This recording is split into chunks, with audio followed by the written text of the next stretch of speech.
Welcome back. Tonight, we're drifting slowly into one of 5 nights at Freddy's most tragic and mysterious figures. A small boy whose name we may never truly know, whose tears became his defining feature, whose birthday became the catalyst for decades of horror that would ripple through every corner of the Fazbear franchise. Born into a family already fractured by ambition and darkness, this child's short life would end in mechanical jaws and hospital beeps. Yet his story refuses to fade into silence. From the surveillance cameras hidden in plush toys to the nightmare animatronics that stalked his dreams. From the cruel pranks of an older brother to the final promise whispered as consciousness slipped away, we'll trace every moment of this brief, haunting existence. Whether you're discovering these details for the first time, revisiting familiar tragedy with fresh understanding, or simply letting the tale wash over you like a gentle current as sleep takes hold, this journey will carry you through the complete story of the boy who cried, who feared, who fell, and who may still linger in golden metal and a vengeful code. Before we begin, feel free to like and subscribe, but only if this kind of slow, thorough storytelling resonates with you. And let me know in the comments what drew you to the crying child story, what theories you hold, and whether you believe we'll ever know his real name. It's always fascinating to see how this one small figure has captured the imagination of the community across the years. Let's begin. The Boy Without a Name. In the sprawling mythology of 5 Nights at Freddy's, where every detail matters and every pixel might hold a clue, perhaps no character has generated more debate, more speculation, and more heartache than the small boy we know only as the Crying Child. He appears in pixelated form in the minigames of 5 Nights at Freddy's 4, a diminutive figure with dark brown hair, wearing a black shirt marked with 2 grey stripes, light blue shorts, and grey shoes.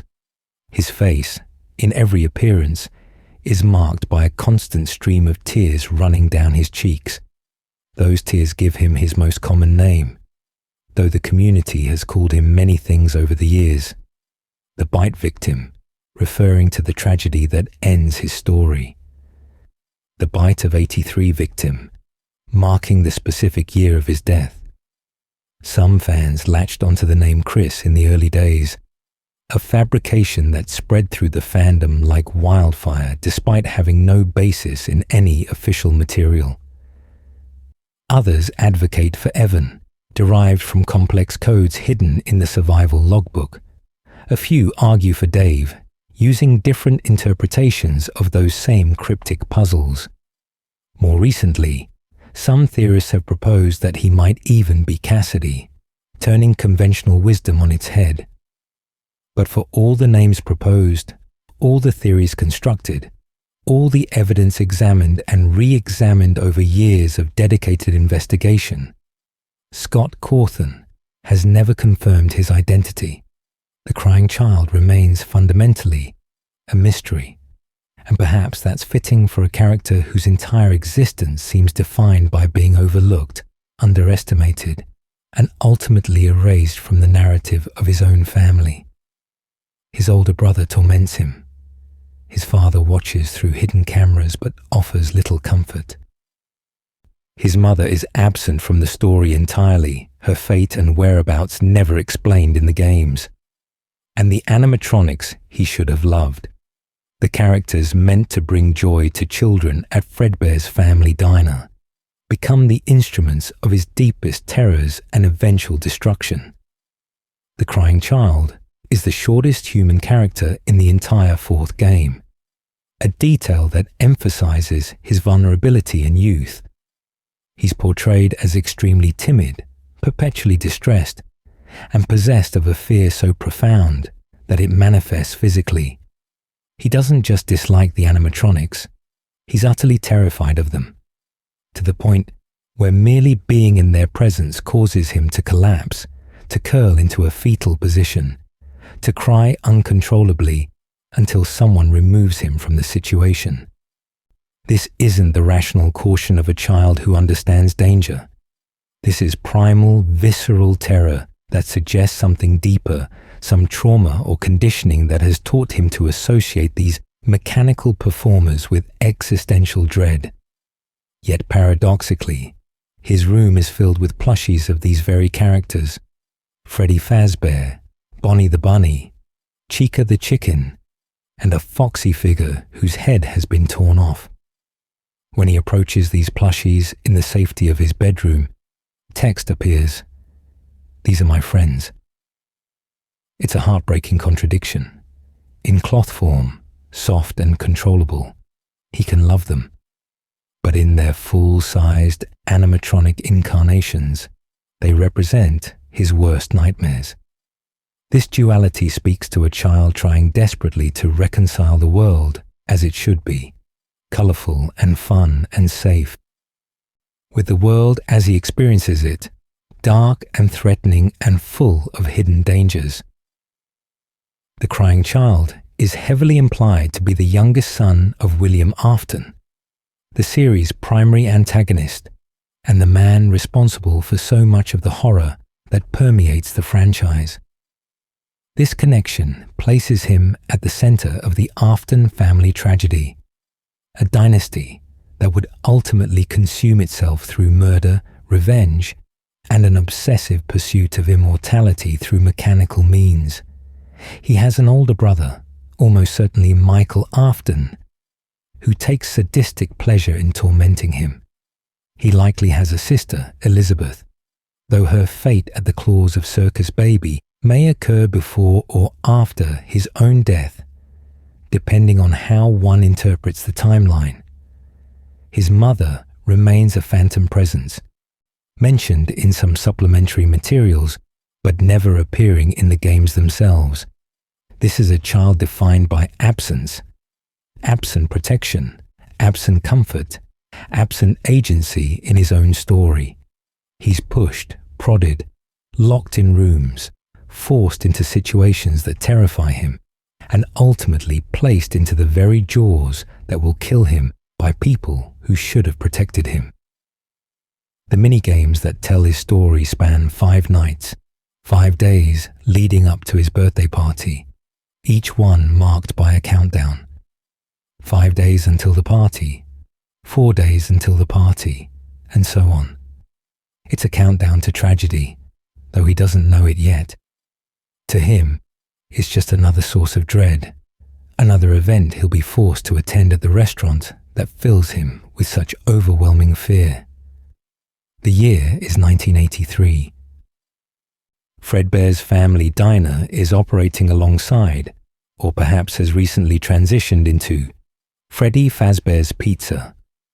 The animatronics are a mix of springlock suits, those dangerous hybrid costumes that can function as both autonomous robots and wearable performance suits, and more traditional animatronic performers. It's an era of innovation in the franchise's history, before the murders that would define everything that came after.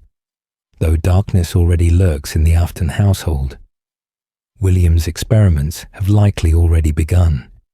His obsessions are forming, and his youngest son is caught in the crossfire of ambitions he's far too young to understand. The crying child never speaks in any of the mini-games, at least not in voiced dialogue.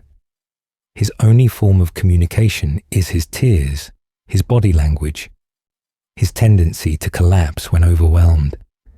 He's a silent witness to his own story, unable to articulate his fear, unable to ask for the help he desperately needs, unable to escape the trajectory that will lead to Fredbear's stage on his birthday. In this silence, he becomes a mirror for everyone who has ever felt powerless, everyone who has ever been dismissed as too sensitive, too scared, too weak. His tragedy resonates because it's the tragedy of every child who tried to say they were afraid and wasn't heard. Later games and supplementary materials would expand on his potential fate, suggesting he might possess Golden Freddy, either alone or alongside another spirit named Cassidy. The promise made to him in his final moments, "I will put you back together," becomes a haunting refrain throughout the franchise. Its meaning debated endlessly. Does it refer to literal reassembly, gathering pieces of his consciousness and placing them into an animatronic shell? Does it speak to spiritual wholeness, a promise to heal trauma that extends beyond death? Or is it something more sinister, William Afton's first experiment in using Remnant to achieve a twisted form of resurrection? We may never have definitive answers to these questions. The crying child exists in a space of deliberate ambiguity, a character whose importance is undeniable, but whose specifics remain frustratingly elusive. He's the first domino in a chain reaction of horrors, the catalyst whose death sets Michael Afton on a path of redemption, whose tragedy might drive William Afton deeper into madness and murder, whose presence echoes through every subsequent game, even when he's not directly shown. He's the child who should have been celebrated on his birthday, who should have grown up to have a life of his own, but who instead became another victim of the Afton family's descent into darkness. The Afton family dynamics. To understand the crying child's story, we must first understand the family into which he was born, a household that from the outside might have appeared successful and respectable, but which harbored dysfunction and darkness beneath its surface. The Afton family, headed by William Afton, robotics genius and co-founder of Fazbear Entertainment, was anything but ordinary. William himself was a man of considerable talent, capable of creating the sophisticated animatronics that would define the franchise. But his genius came paired with an obsessive personality, a cruel streak, and ambitions that would ultimately lead to the deaths of many children, including his own. William Afton's role as a father appears to have been distant at best, neglectful and potentially abusive at worst. Rather than providing a stable, nurturing environment for his children, he seemed to view them as subjects for observation, perhaps even experimentation. The most damning evidence of this comes from Five Nights at Freddy's, sister location, where players can access a private room in the underground facility beneath William's house.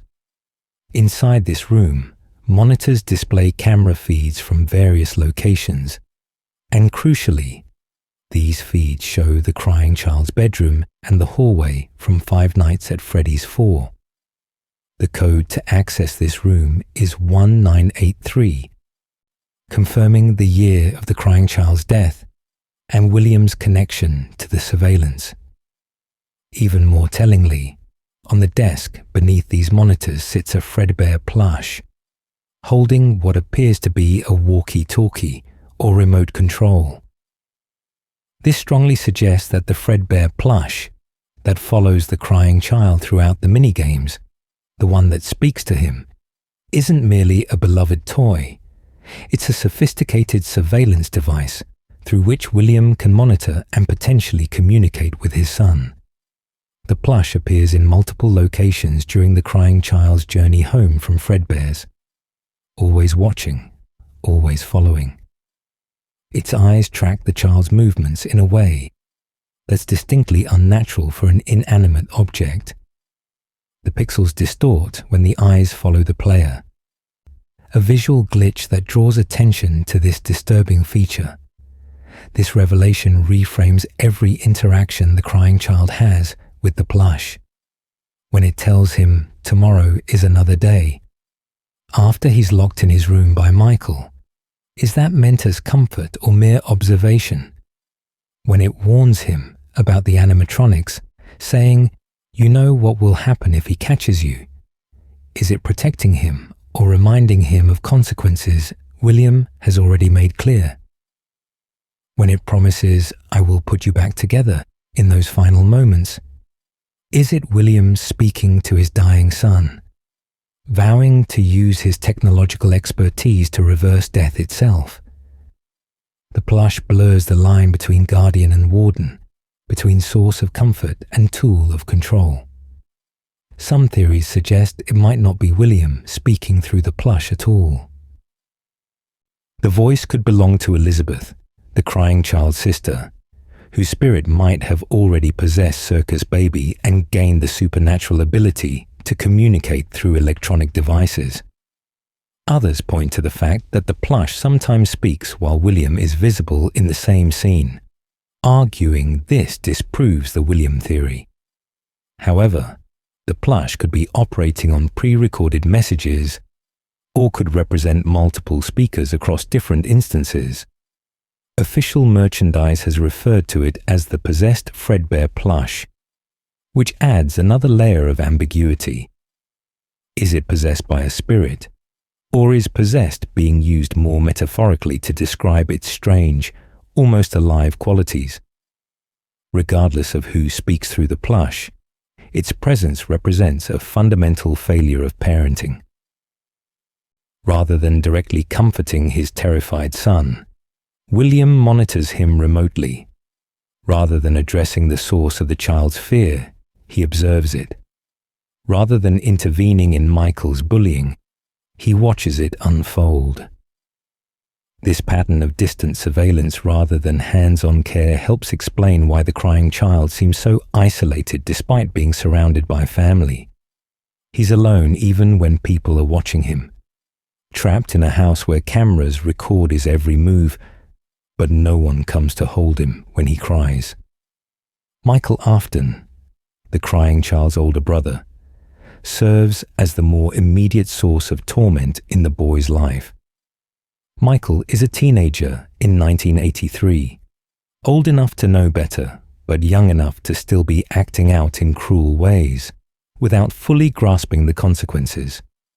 He owns a foxy mask, which he uses to terrorize his younger brother, knowing full well how much the boy fears the animatronics. This isn't simple sibling rivalry or occasional teasing. It's systematic, calculated psychological torture. Michael knows exactly where his brother's vulnerabilities lie, and he exploits them with precision. In the first night's minigame, Michael locks his brother in the bedroom, trapping him inside while he bangs on the door and begs to be let out. Eventually, the crying child gives up, collapsing in tears, utterly defeated. This pattern repeats throughout the week. Michael hides behind doors and leaps out wearing his foxy mask. He corners his brother in the restaurant with the help of his friends, who wear masks of Freddy, Bonnie, and Chica.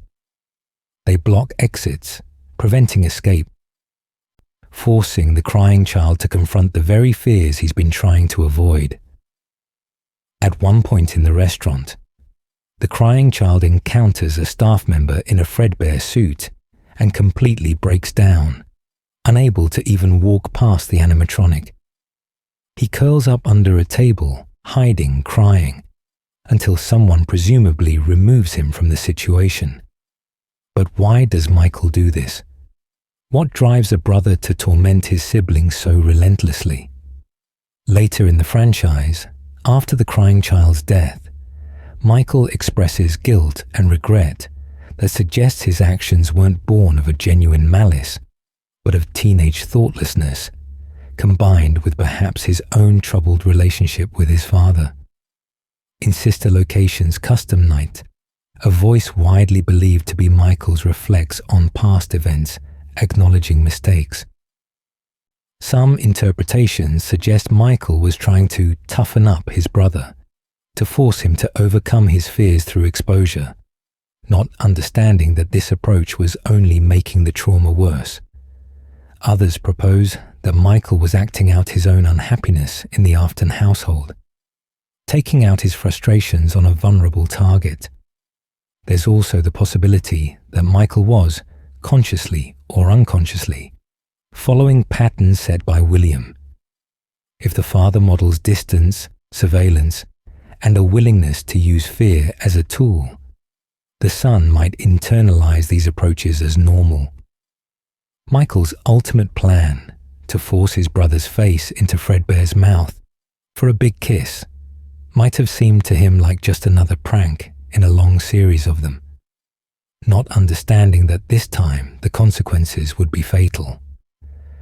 The horror of accidentally killing his brother would then haunt Michael for the rest of his life, driving him to seek redemption by taking night guard positions at various Freddy's locations, trying to free the spirits his father trapped, attempting in some way to atone for the sin of that one terrible moment when teenage cruelty became tragedy. Elizabeth Afton, the daughter of William, occupies a more ambiguous space in the crying child's story. Her exact age and the timing of her death at the hands of Circus Baby are never clearly established relative to the Bite of 83 in the game timeline. Different interpretations of the evidence place her death either before or after the crying child's. If her death occurred first, this could explain his potential trauma around animatronics. Witnessing or learning about his sister being killed by one of their father's creations would certainly justify extreme fear. Other timeline interpretations place her death after, making her another victim in the cascade of Afton family tragedies. The presence of a girl's room in the crying child's house, decorated with mangle toys and feminine touches, suggests a sister lived there. Though whether Elizabeth was still alive during the week we observe remains unclear from the available evidence. If Elizabeth died first, it adds another layer to William's surveillance of his youngest son. Having already lost one child to an animatronic malfunction, he might be desperately trying to prevent another death through monitoring, even as his methods prove inadequate. If she died after, it means William failed to protect 2 of his 3 children from the very machines he created, a pattern of negligence or worse that speaks to something deeply broken in the man's priorities and psychology. The mother of the Afton children is notably absent from Five Nights at Freddy's 4, and indeed from most of the game series. Some supplementary material suggest she left William, taking the children with her initially, before circumstances led to William having custody, or at least access. Her absence from the narrative leaves a void that's never filled, another failure of protection, another adult who isn't there to intervene when intervention is desperately needed. Whether she knew about William's experiments, whether she tried to protect her children and failed, whether she was kept away through manipulation or force, we simply don't know. Her absence is itself a form of tragedy, a reminder that the crying child lacked any advocate, any safe adult to whom he could turn. This family dynamic creates a pressure cooker environment where fear festers. The crying child cannot trust his brother not to torment him. He cannot rely on his father to protect him from that torment. His mother is gone, his sister is absent or dead, and he's left to navigate a world that seems designed to terrorize him. Even in his own home, he's not safe. The surveillance cameras record his vulnerability but offer no help. The doors lock him in rather than locking dangers out. The very architecture of his life conspires to channel him toward Fredbear's stage on his birthday, toward the moment when fear becomes fatal. This dysfunction matters because it explains why no one stops what's about to happen. Michael's friends encourage the prank, rather than questioning it. The staff at Fredbear's apparently don't intervene as teenagers carry a screaming, crying child toward an active animatronic. William, who might be watching through his surveillance systems, doesn't rush to prevent what's unfolding.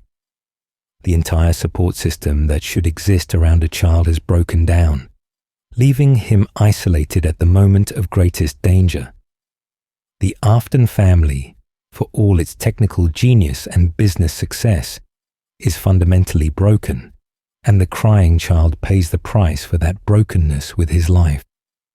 5 days of terror, the week leading to the birthday.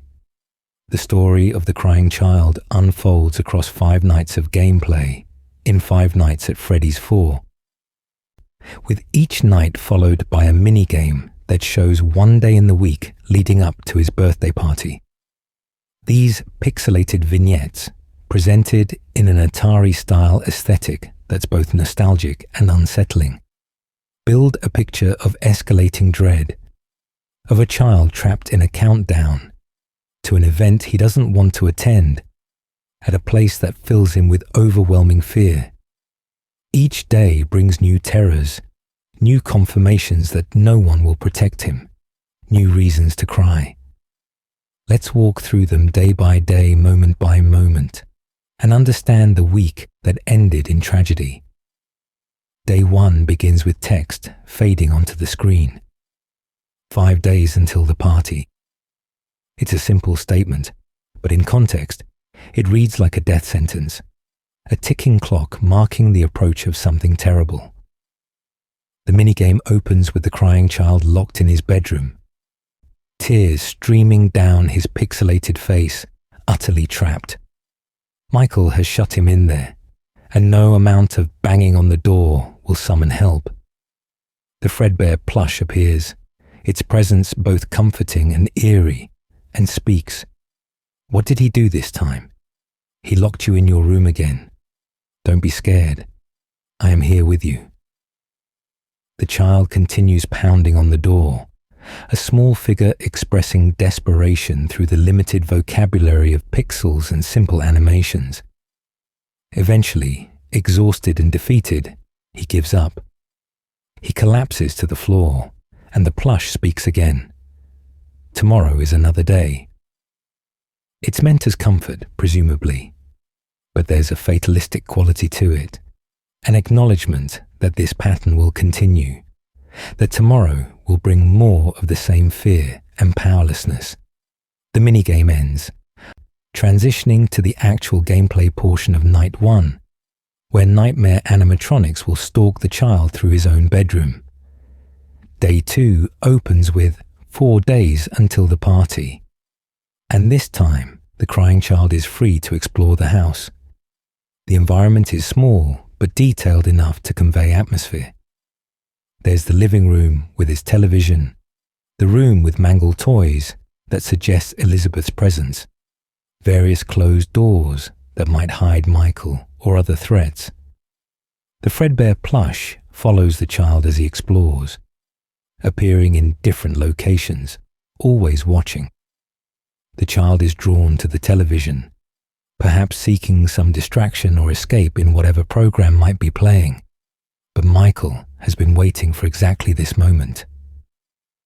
As the crying child approaches the TV, his brother leaps out from behind it wearing the foxy mask, the pirate animatronic's face suddenly filling the screen in a jump scare that, while simple in execution, clearly devastates the child.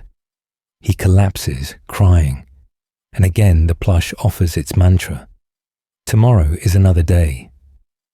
This casual cruelty, this weaponization of the brother's fears for Michael's apparent amusement, establishes a pattern that will culminate in the birthday prank.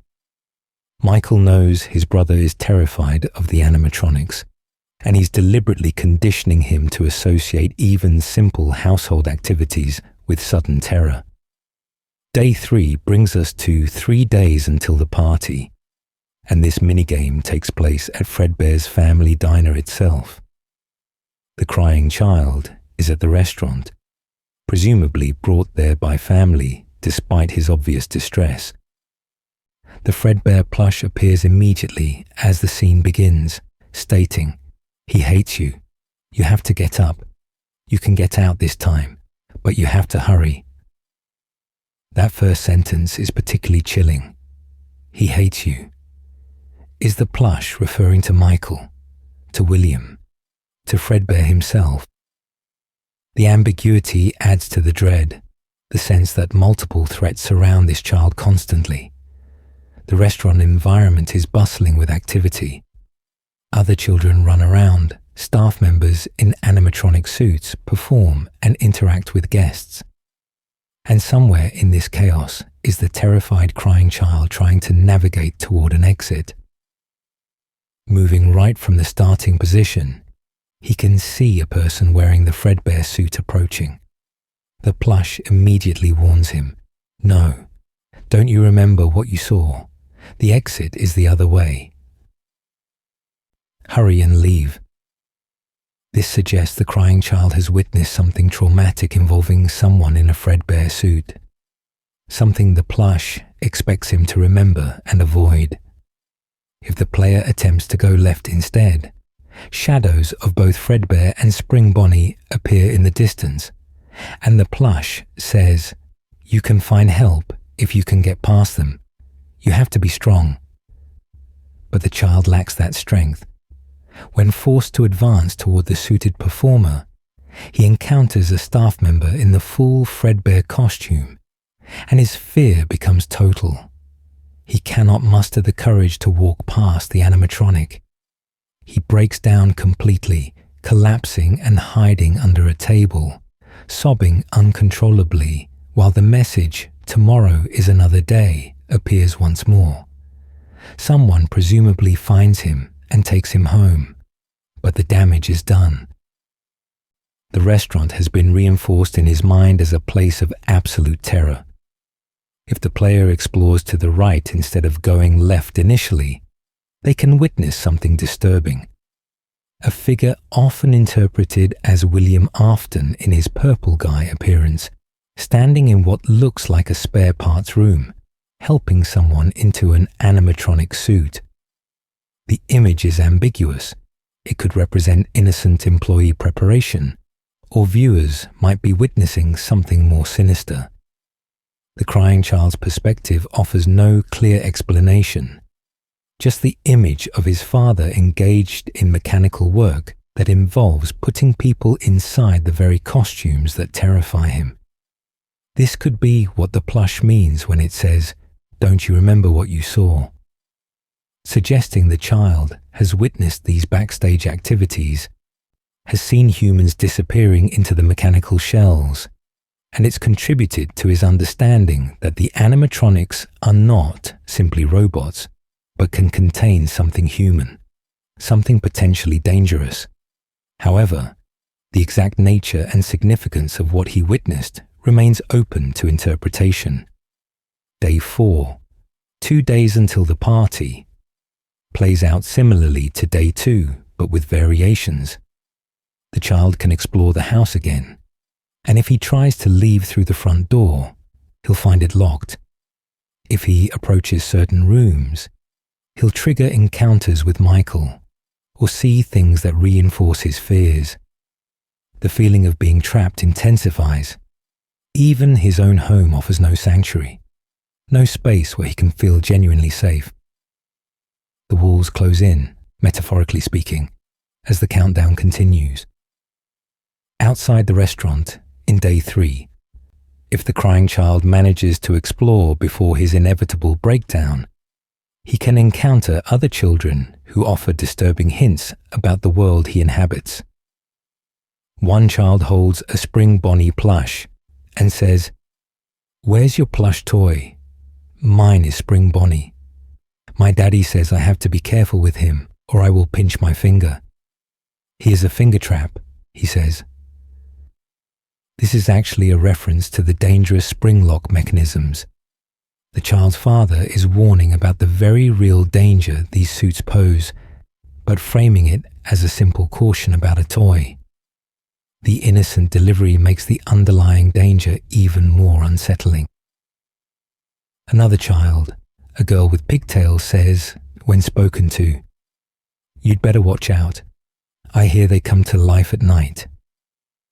She's referring to the animatronics, contributing to the mythology that these machines have some kind of consciousness or mobility when the lights go out. For the crying child, already terrified, this is confirmation that his fears aren't unfounded.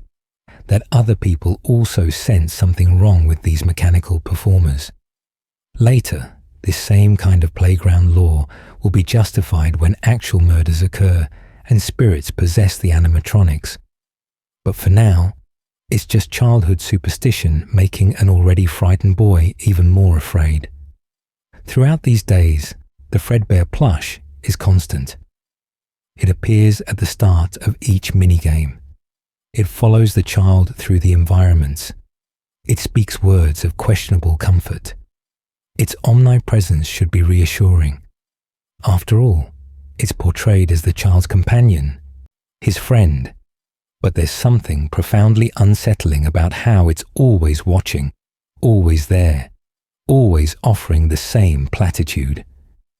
Tomorrow is another day. The phrase becomes almost mocking through repetition, a reminder that each tomorrow brings more fear, more helplessness, more steps toward the inevitable birthday.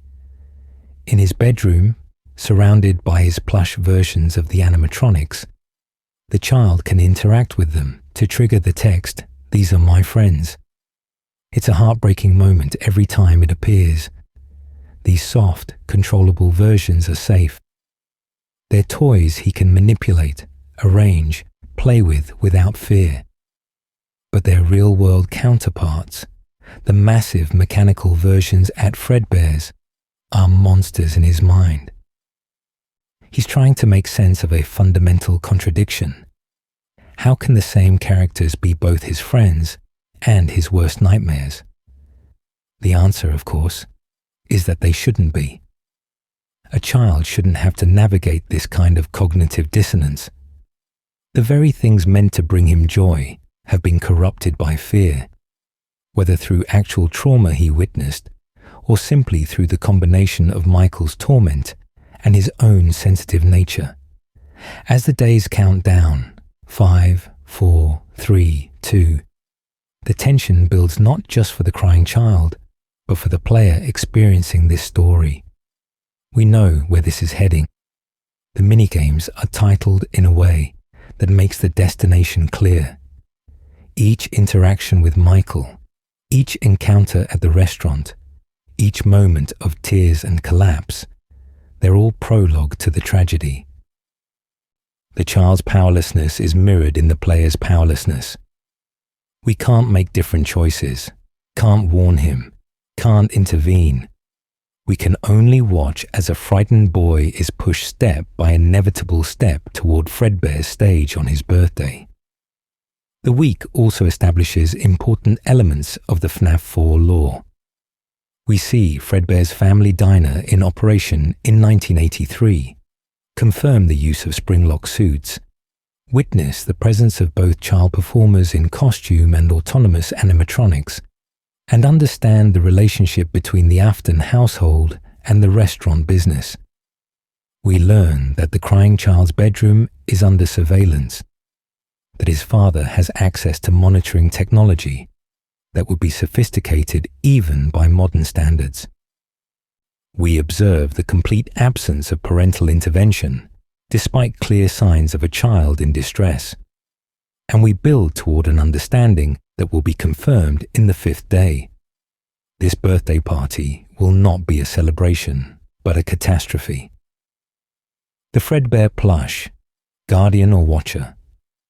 Throughout the crying child's story, one element appears with such consistency and such strangeness that it demands its own examination. The Fredbear plush, with its golden fur, purple top hat and bow tie, and those white, seemingly soulless eyes that nevertheless track movement and express something like awareness, is far more than a simple toy. It's simultaneously the child's greatest comfort and his most constant reminder that he's being watched. It speaks to him in moments of distress, offering guidance and reassurance. Yet its omnipresence and the revelations in later games suggest something more complex and potentially sinister is occurring. The plush's most obvious function is as a friend, perhaps the only friend the crying child has. In a life defined by isolation, a brother who torments him, a father who monitors but doesn't nurture, missing mother and sister, classmates who probably view him as weird or weak due to his constant crying. The plush represents constancy. It's always there. It always responds to his situations. It calls him its friend. For a child so desperately alone, this matters enormously. The fact that he can see plush versions of the animatronics as friends while fearing their full-size counterparts suggests he's capable of forming attachments to these characters when they're safe and manageable. But the plush is never actually shown being held by the crying child.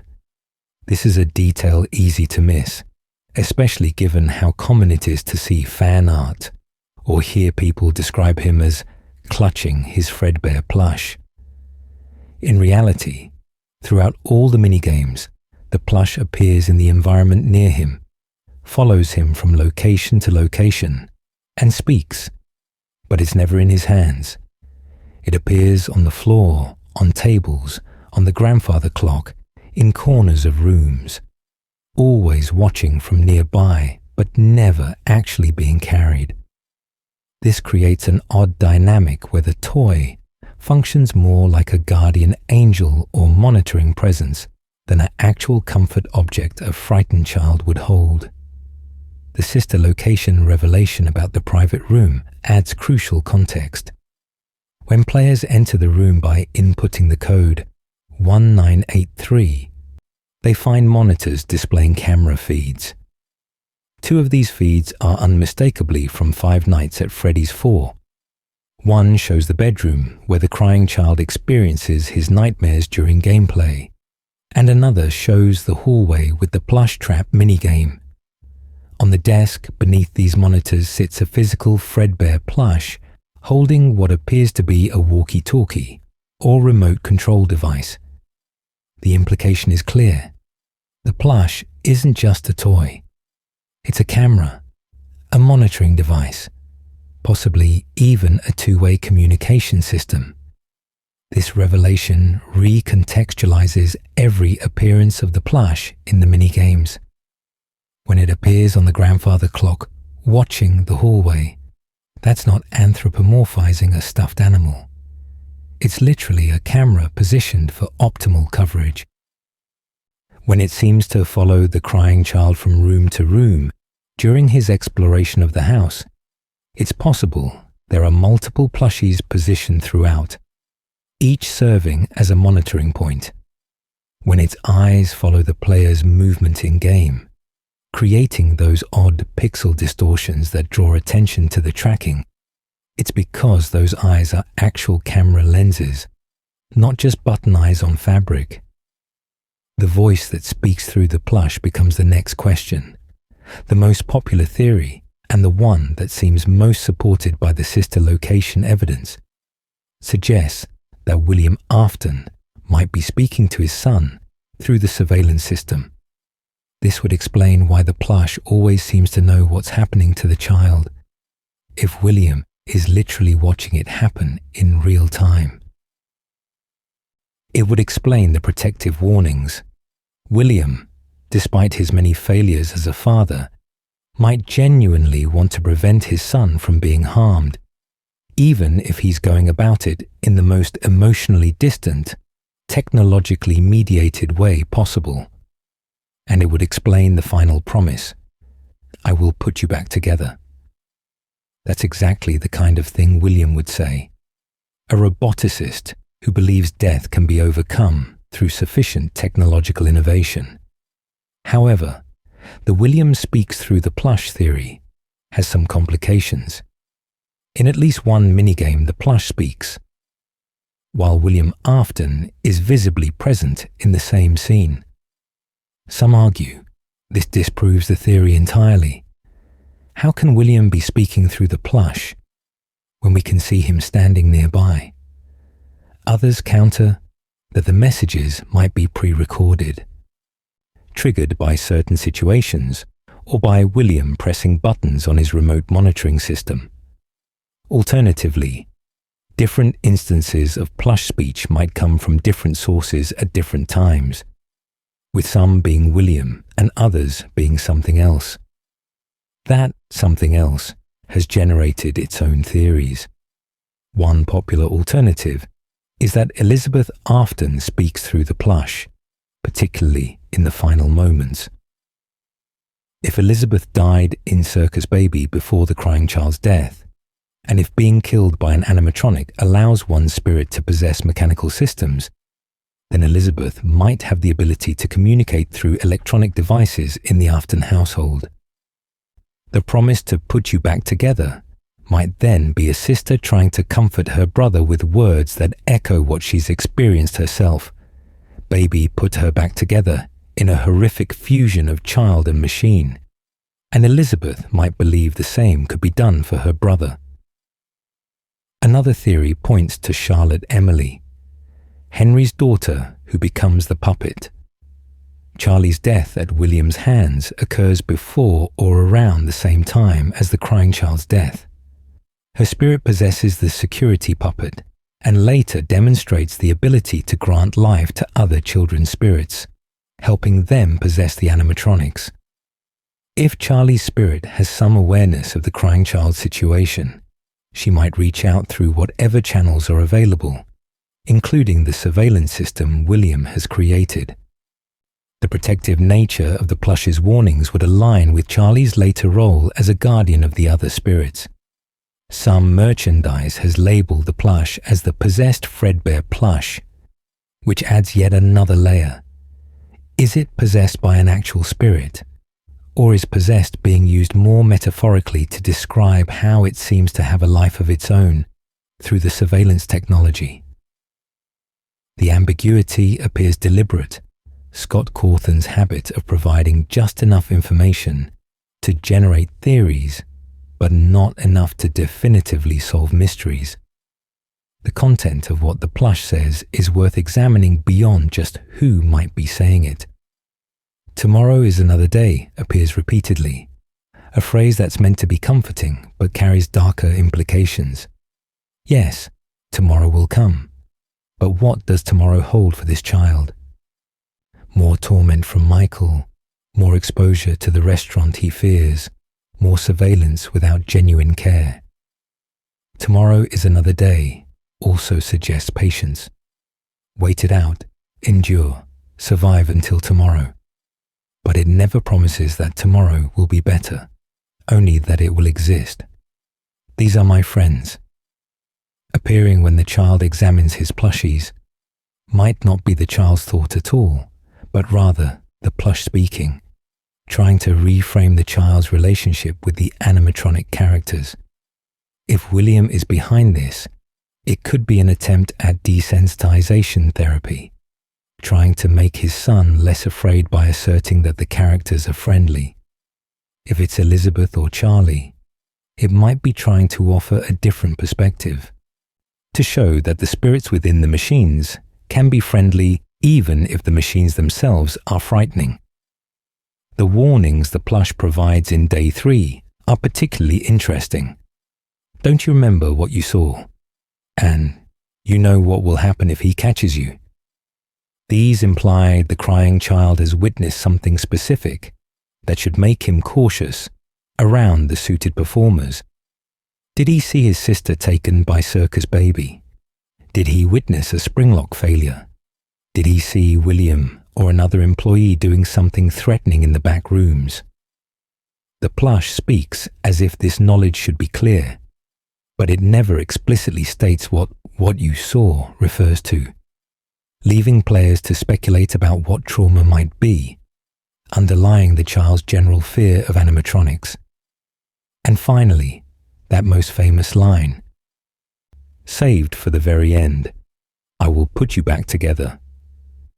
These words appear after the crying child has been fatally injured, after his consciousness is fading, rendered in that specific color of text that suggests the Fredbear plush speaking. The promise is both comforting and ominous. Put him back together how? Physically, by repairing the damage to his skull. That's clearly impossible with real-world medicine, even with the best care available. Spiritually, by gathering the pieces of his shattered psyche. Mechanically, by placing his spirit into an animatronic, just as William would later do with Remnant and Elizabeth has already experienced. The phrase becomes a mission statement that echoes through the franchise. In FNAF World, a game that takes place in some kind of consciousness space or digital realm, we encounter a clock ending where yellow eyes appear along with text. We are still your friends. Do you believe that? And the pieces are in place for you. These seem to be references to the promise made to the crying child, suggesting that multiple entities are working to fulfill it across different planes of existence.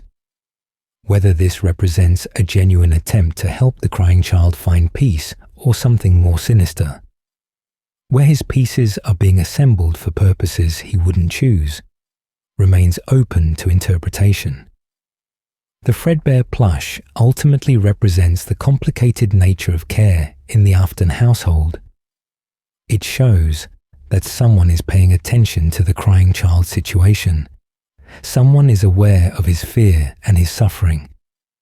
But that attention is mediated through technology, kept at a distance, rendered passive through screens and cameras rather than hands-on comfort. The plush is there for every traumatic moment, observing, commenting, offering words, but never intervening in ways that would actually change the situation. It warns the child about dangers, but doesn't remove him from danger. It promises to fix things, but only after catastrophe has already occurred. For a child so desperate for genuine connection, for protection, for someone to actually step in and say, "No more, this stops now," the plush must be simultaneously precious and insufficient. It's better than nothing, this voice that at least acknowledges his fear and doesn't mock him for it. But it's not enough. It will never be enough. And when the critical moment comes, when Michael and his friends carry the crying child toward Fredbear's mouth, the plush is nowhere to be seen, no warning issued, no intervention made. The surveillance that watched everything else somehow misses or fails to prevent the moment that matters most.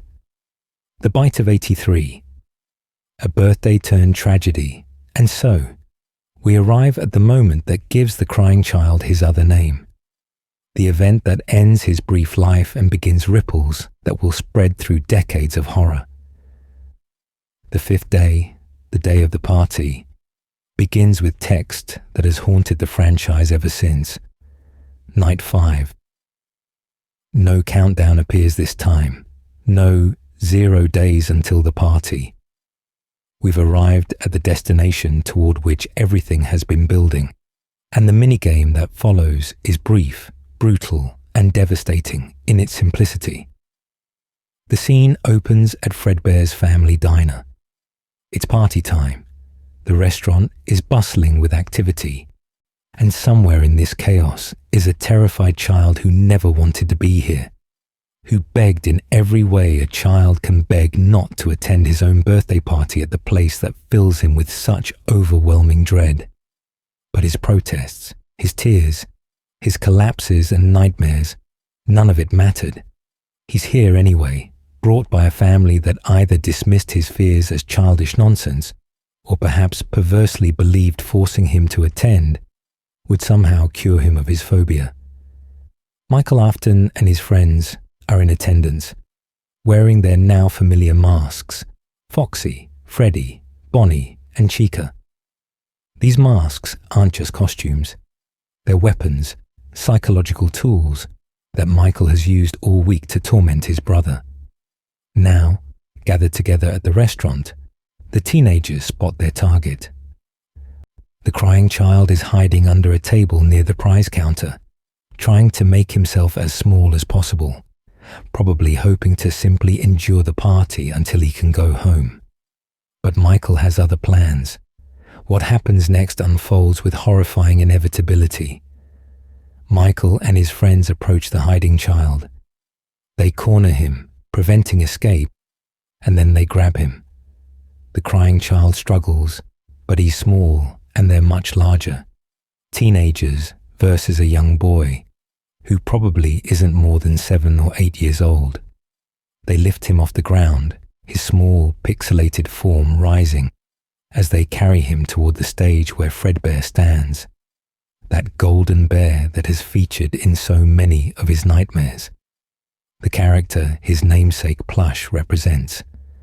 The teenagers are laughing, clearly viewing this as funny, as just another prank in a long line of pranks. Michael, wearing his foxy mask, says, "Let's give your friend Fredbear a big kiss." It's meant as mockery, taking the idea that Fredbear could be the child's friend and perverting it into a threat. The other teenagers join in the chant, the whole group caught up in the momentum of cruelty that teenage group dynamics can create, where each participant is less cruel than the group becomes collectively, where everyone assumes someone else will stop things before they go too far.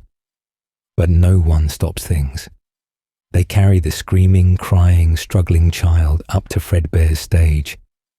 The animatronic is active, its jaw opening and closing in whatever programmed pattern it's performing, perhaps singing, perhaps just idle animation between songs. The teenagers position the crying child directly in front of Fredbear's face, and then, in a moment that will haunt Michael Afton for the rest of his life, they thrust the child's head directly into Fredbear's mechanical mouth. Multiple factors combine to create the tragedy that follows. The animatronic is a spring-lock suit, one of those hybrid designs that can function as both a costume and an autonomous robot. When set to animatronic mode, the endoskeleton is locked in place, and the spring locks hold the various mechanical components in position to allow the robot's movements. These spring locks are notoriously sensitive, designed to respond to certain pressures and movements. Training tapes throughout the series emphasize that they're also vulnerable to moisture, which can cause the mechanisms to loosen and fail catastrophically. The crying child is, of course, crying. His face is wet with tears. His struggling causes movement within Fredbear's suit. His head is pressed against mechanisms that were never designed to have a human head inside them during animatronic mode. Based on what we know about spring-lock mechanics from other incidents in the series, the locks likely registered something wrong. Whether the moisture loosened them, whether the pressure from the child's head triggered them, or whether there was already a fault in the system, the result proves catastrophic. Whatever the specific trigger, the result is catastrophic. The spring locks release. The mechanisms they've been holding back, gears, endoskeleton parts, metal frameworks, snap forward with tremendous force. They're designed to compress tightly enough to create room for a human to wear the suit, which means when they fail, they do so with enough power to pulverize bone. The crying child's head is crushed between metal jaws that were only ever meant to close on empty air, or perhaps a soft prop. Blood sprays. The party atmosphere shatters. The teenagers drop the child, their laughter dying instantly as they realize what they've done. The minigame doesn't show the gore explicitly. This is still a game rendered in simple pixels, but the implications are clear. The crying child collapses to the stage, his small form motionless, except for the flow of blood. The animatronic has crushed his skull. The damage is massive, catastrophic. The kind of injury that means survival is questionable at best. Fredbear stands there, impassive. A machine that feels nothing, while the child it just bit bleeds beneath it. Everything that comes after happens in a confusion of panic and emergency response that the game doesn't show. Presumably, someone calls for an ambulance. Staff rush to the scene. Parents are notified. The restaurant erupts into chaos as a child's birthday party becomes a medical emergency, but all of that happens off-screen. The minigame ends with that image of the crying child fallen on the stage, victimized by the very thing he feared most, his brother and his brother's friends standing around in dawning horror of what they've caused. The bite of 83 has the immediate effect of closing Fredbear's family diner, or at least severely damaging Fazbear Entertainment's reputation and operations. Phone Guy in later games refers to an unfortunate incident at a sister location involving simultaneous springlock failures, which causes the company to deem the springlock suits temporarily unfit for employees. The bite of 83 seems to be that incident, or at least one of them. The failure is so severe, the publicity so damaging, that the company decides the hybrid springlock technology isn't worth the risk and begins phasing it out in favor of more traditional animatronics or separate costume suits. The bite also cements the animatronics' position in the public consciousness as dangerous. This isn't just paranoid children spreading scary stories anymore. This is a documented incident where an animatronic crushed a child's skull during a birthday party. Future entries in the franchise will reference the bite of 87, a different incident that occurs years later, but the bite of 83 establishes the precedent. These machines can kill. They have killed. And they'll kill again. The incident establishes that this tragedy occurred in 1983, confirmed by the Fredbear and Friends television show, visible in the minigames, which displays the copyright date of 1983. This Easter egg settled years of community debate about whether these events depicted the bite of 87 mentioned in FNAF 2, clarifying that this was a separate earlier incident at Fredbear's family diner. For Michael Afton, the bite represents a turning point from which he'll never truly recover.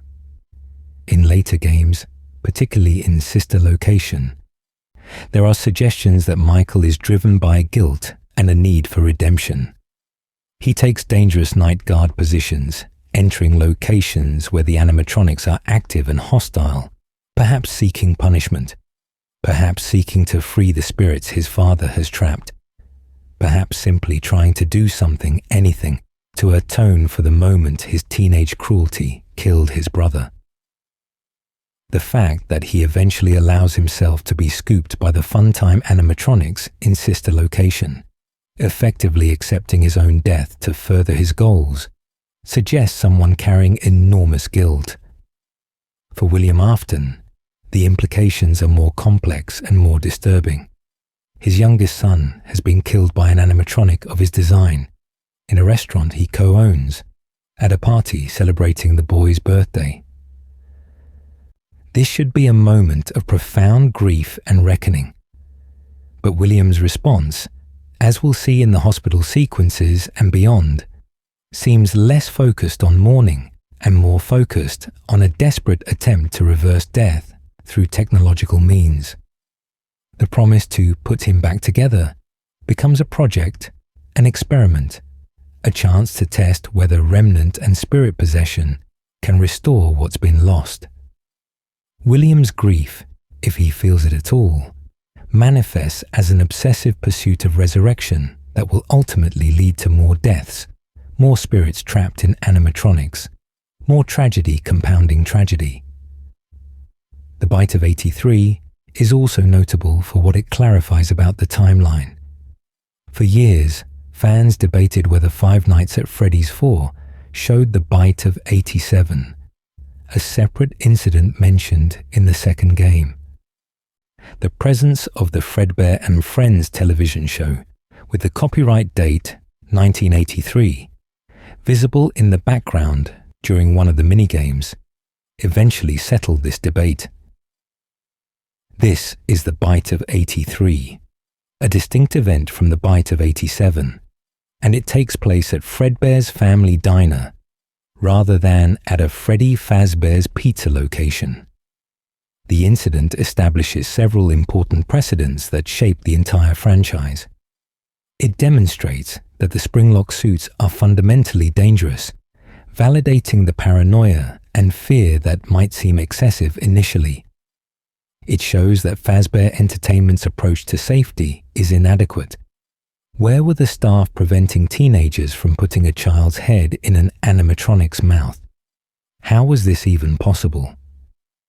It confirms that the Afton family tragedy isn't just William's murders, but also includes this accidental death, though accident feels like too gentle a word for negligence and cruelty combining to create catastrophe.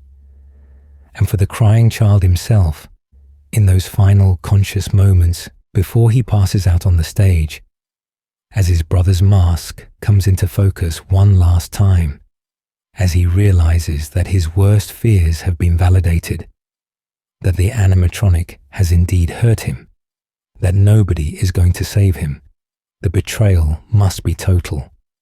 The entity he's been told is his friend has crushed his head. The brother who should protect him has delivered him to this fate. The father who watches everything has watched this happen. And the birthday that should have been a celebration has become the day he dies. Every fear was justified.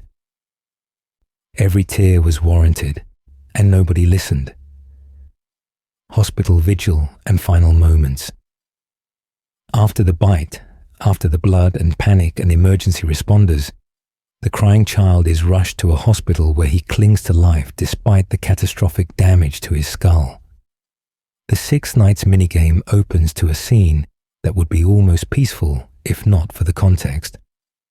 The child lies in a hospital bed, pixelated medical equipment around him, suggesting life support, monitoring devices, interventions trying desperately to keep him alive despite injuries that are almost certainly fatal. The room is decorated in a way that's simultaneously touching and heartbreaking. Someone, presumably family members, has arranged his plushies around him.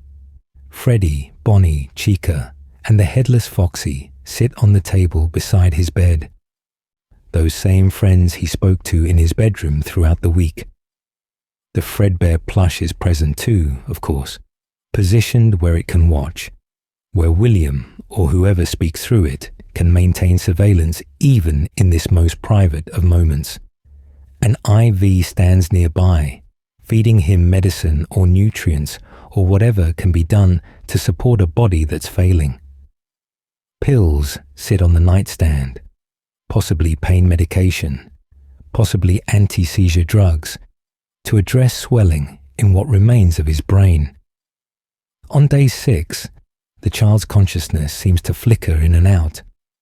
Flowers have been brought to the room, perhaps by friends or extended family, those uncomfortable bouquets that people give when someone is dying because they don't know what else to do. Bright colors meant to cheer a scene that cannot be cheered. The medical equipment beeps and hums, marking heartbeats, measuring breaths, quantifying the thin thread of life that remains. Michael visits. He must visit, driven by guilt that's probably eating him alive. The brother who tormented him all week, who locked him in rooms and jumped out in masks and orchestrated the prank that led to this, now stands at the bedside of his dying brother.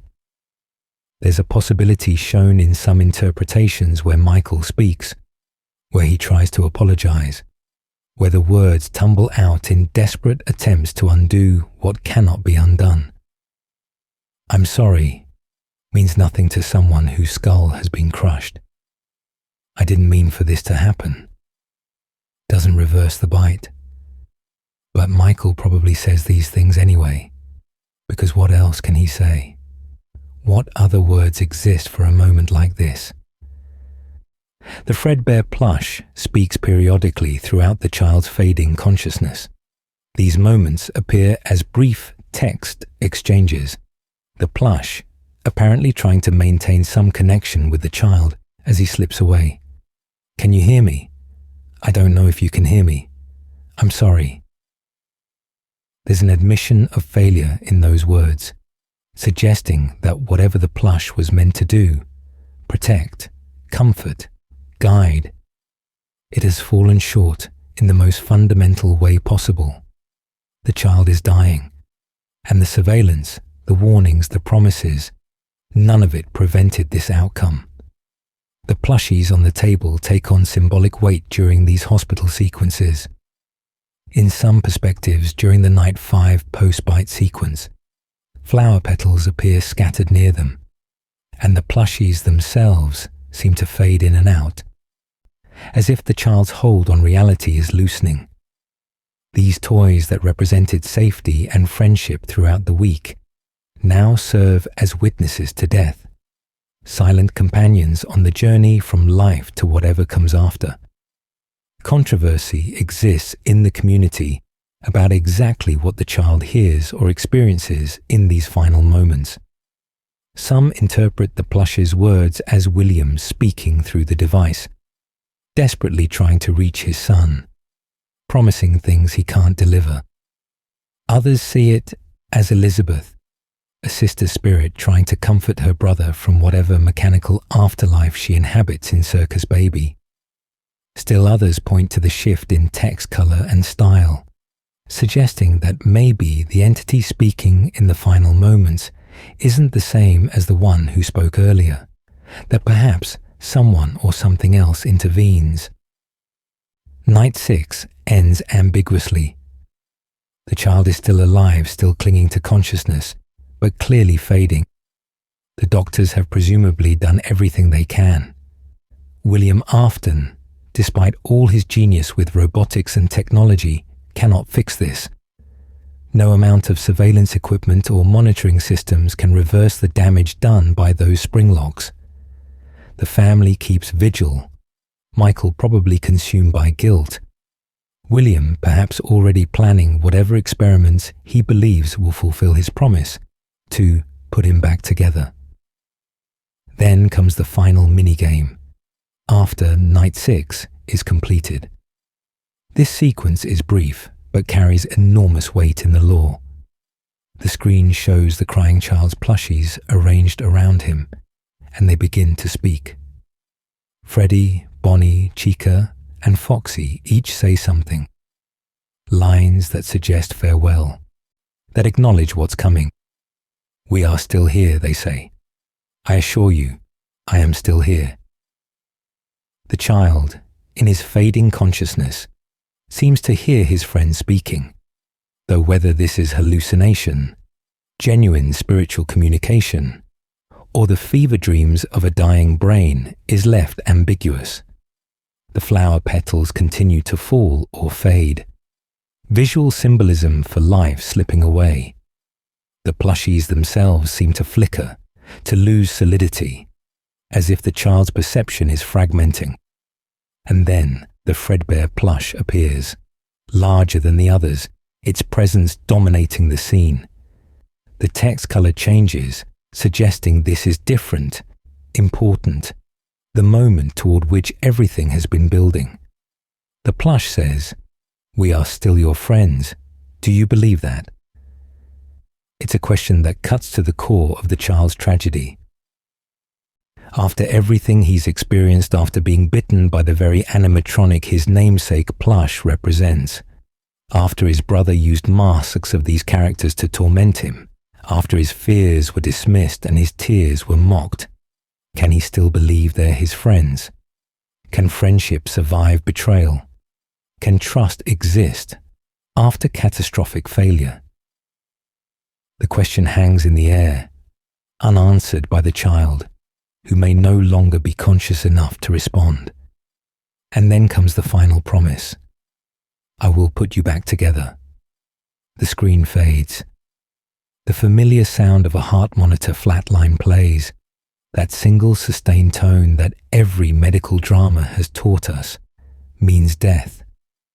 The crying child is gone.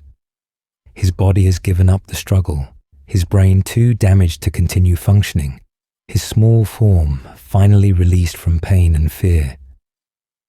The week that began with 5 days until the party ends with silence, the absence of heartbeat, a child who will never grow up, never overcome his fears, never have the chance to heal from the trauma his family inflicted.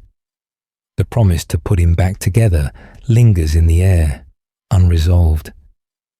Does it refer to something William will do later, attempting to place his son's spirit into an animatronic through remnant experiments?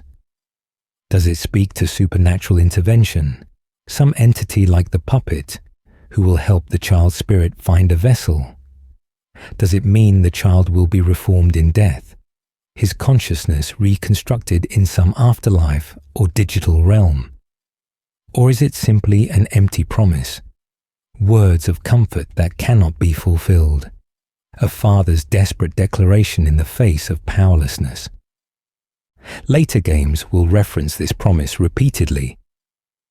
FNAF World's clock ending shows yellow eyes alongside the text, "We are still your friends. Do you believe that?" And "The pieces are in place for you," suggesting some cosmic assembly is occurring, pieces of the child being gathered for reconstruction. The happiest day minigame in FNAF 3 might show this promise's fulfillment, the child finally getting the birthday party he never had, surrounded by the spirits of other dead children who grant him peace. Or perhaps the reconstruction is more literal. The child's spirit placed into Golden Freddy, put back together as a fusion of consciousness and machine, fulfilling the promise in the most horrific way possible. What's clear is that the crying child's death doesn't end his story. It transforms him from a living victim of the Afton family's dysfunction into something else, a spirit or consciousness or memory that will haunt the franchise in ways literal and metaphorical. The boy who cried is no longer capable of tears in any conventional sense, but his suffering echoes forward, a foundational tragedy upon which so much else is built. William's subsequent murders might be motivated partly by a desperate attempt to understand what happened to his son's soul, to replicate the possession he believes occurred, to find a way to reverse death itself.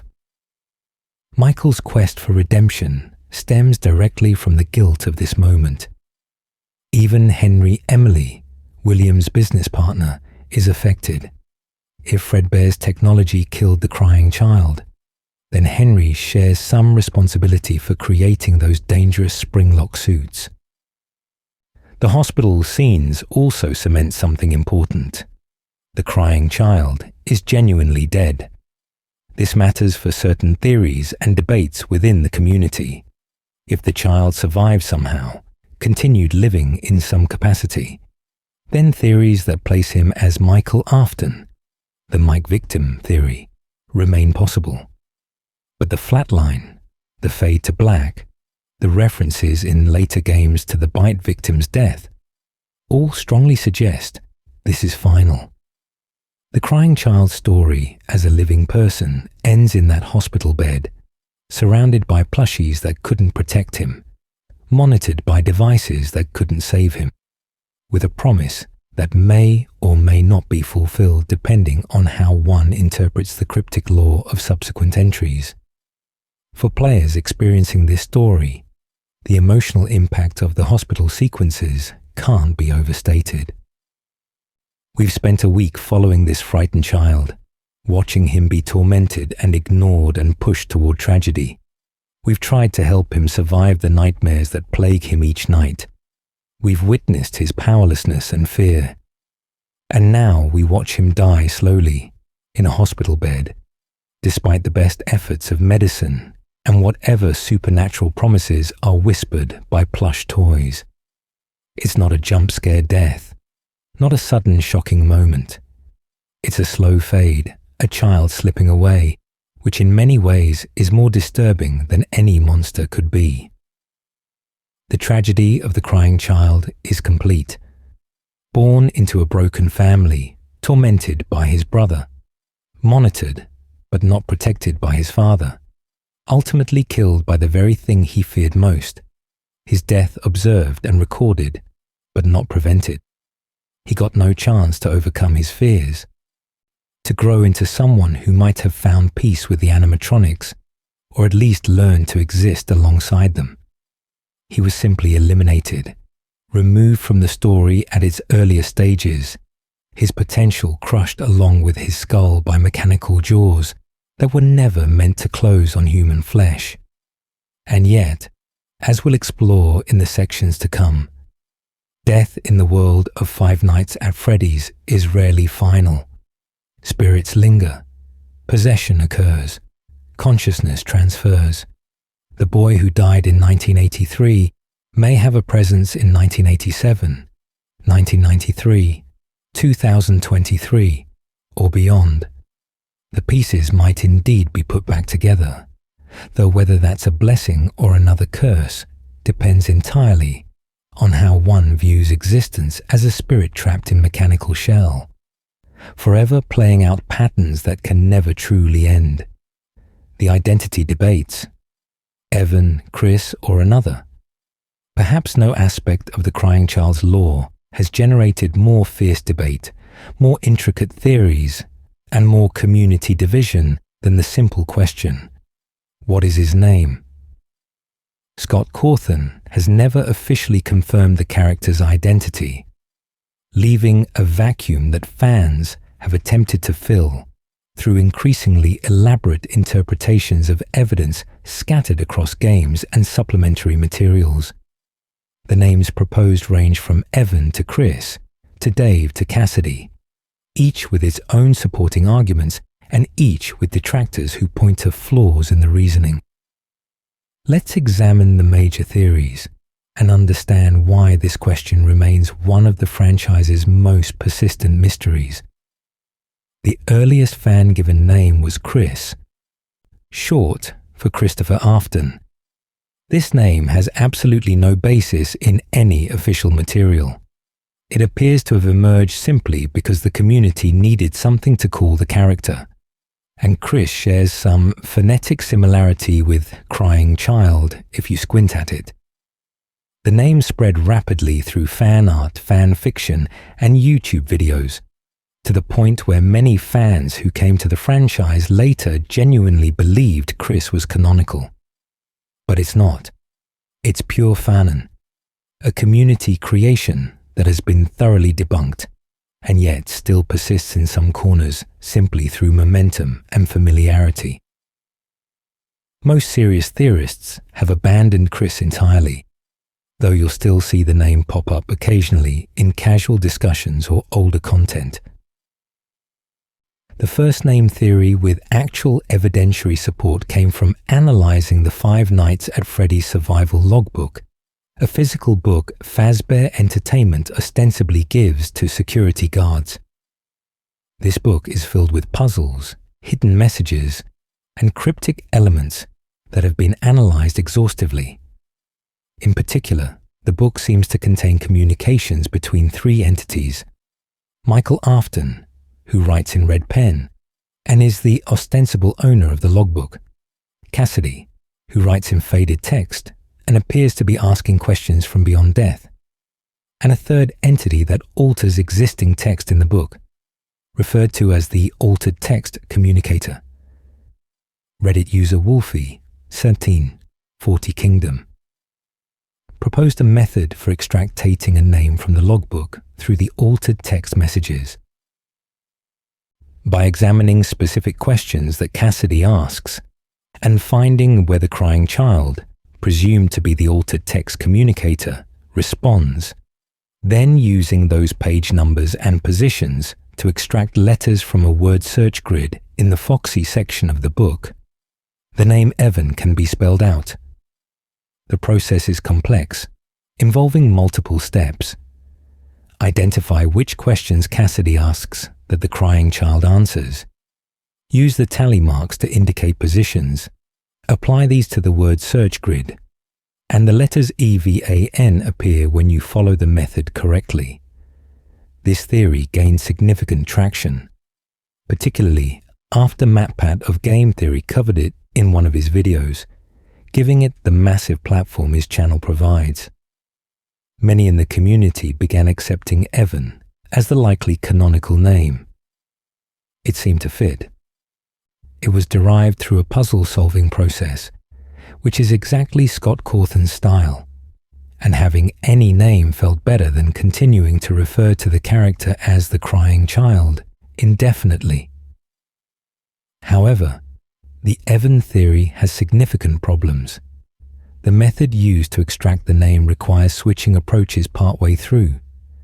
The letters EVA are found using one method involving questions and tally marks, but the letter N requires using a different approach entirely. This inconsistency suggests that either the method is being forced to reach a predetermined conclusion, or the puzzle isn't actually designed to spell out a four-letter name at all.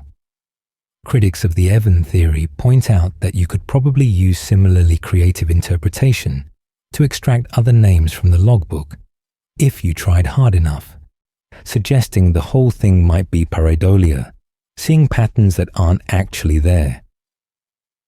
An alternative theory emerged, using a different interpretation of the same logbook evidence, by connecting the response "I'm scared," which appears altered in the logbook, to a different question from Cassidy, "Do you have dreams?" and using this to find a different letter. Theorists derived the letter D instead of N. This would spell Evad, which when mirrored becomes Dave. Dave is interesting because it's the pseudonym William Afton uses in the novel Trilogy when he's trying to hide his identity. Could the crying child also be named Dave, creating a connection to his father? Could William have named his son after himself, or at least after the alias he would later use? The Dave theory solves some problems with the Evan theory, particularly the methodology issue. It uses a more consistent approach to extracting letters, but it introduces other problems. Why would mirroring the name be necessary? And if the child is named Dave, why would that name matter enough to hide it in elaborate puzzles rather than just stating it somewhere clearly? The Dave theory has its supporters, but it hasn't achieved the same level of acceptance as Evan, perhaps because the mirroring step seems even more arbitrary than the methodology switch in the Evan extraction. Then came one of the most radical reinterpretations. What if the crying child is Cassidy? This theory, proposed prominently by the YouTube channel Dual Process Theory, suggests that the faded text in the logbook, which everyone assumed belonged to the fifth missing child possessing Golden Freddy, actually belongs to the crying child. The theory argues that the way the name Cassidy is found in the logbook, through altered text rather than faded text, suggests it belongs to the altered text communicator. If the altered text is the crying child speaking, then Cassidy is his name. This flips conventional understanding on its head. For years, the community believed Golden Freddy was possessed by a victim of William's murders named Cassidy, specifically the fifth child from the missing children incident. The Cassidy Miskow crying child theory challenges this, suggesting there's only one spirit in Golden Freddy, and that spirit is the crying child whose real name is Cassidy. This would solve certain logistical problems in the lore and align with the Golden Both theory, which we'll discuss more in the next section, that suggests two spirits share Golden Freddy. If Cassidy is the crying child, then the vengeful spirit keeping William Afton in torment in Ultimate Custom Night isn't one of William's murder victims, but his own son, adding a layer of poetic justice to that eternal punishment. However, the Cassidy, Arakashin and crying child theory faces significant pushback. It requires reinterpreting a lot of established law. It contradicts years of community consensus, and it doesn't clearly solve more problems than it creates. While it's an interesting thought experiment, Most theorists remain skeptical that Scott intended the crying child and Cassidy to be the same person, though the possibility can't be completely dismissed given how deliberately obscure these puzzles tend to be. A few other names have been proposed with less evidence. Norman appears in some fan-made VHS-style videos, giving the character that name for narrative purposes, but it has no apparent connection to any canonical material. Garrett was suggested after the FNAF movie introduced a character by that name, who serves a similar narrative function as the crying child, being a younger brother who is killed, driving the main character's actions. Some speculated Garrett might be the movie universe's version of the crying child, and maybe the names could align. But the movie and games are confirmed to be separate continuities, so this seems unlikely. The truth is, we may never have a confirmed name for the crying child. Scott Cawthon has proven time and again that he's comfortable leaving some mysteries unsolved, some questions unanswered, some debates perpetually ongoing. The community has been arguing about this character's identity since 2015, and here in 2025, we're still arguing about it. New games continue to release, new books continue to add details, and yet the crying child's name remains elusive, hidden behind puzzles that might not actually contain the answer at all. This uncertainty matters because names matter. They grant identity. They provide a handle by which we can grasp a character as a person, rather than as a symbol. The crying child is a descriptor, not a name. It reduces the character to his most obvious trait, his constant tears, without acknowledging who he is beyond that suffering. Evan, or Dave, or Cassidy, or whatever his real name might be, would give him personhood in a way that crying child never quite achieves. It would make him feel more real, more solidly present in the narrative, someone we can mourn specifically, rather than generically. But perhaps the ambiguity is the point. Perhaps Scott never gave him a name intentionally, keeping him as an every child figure, someone who could represent any frightened kid, any victim of bullying or neglect or family dysfunction. By leaving him unnamed, he remains universal, accessible, someone whose tragedy can resonate without the specificity that a name might impose. The crying child could be anyone's little brother, anyone's child, anyone who has ever felt that level of fear and powerlessness. The identity debates also extend beyond just the name to questions of role and significance.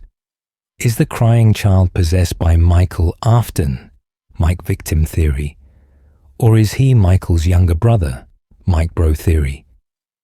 This is a separate but related debate that affects how we understand his place in the timeline and whether he continues to appear in subsequent games as Michael or exists only as a spirit.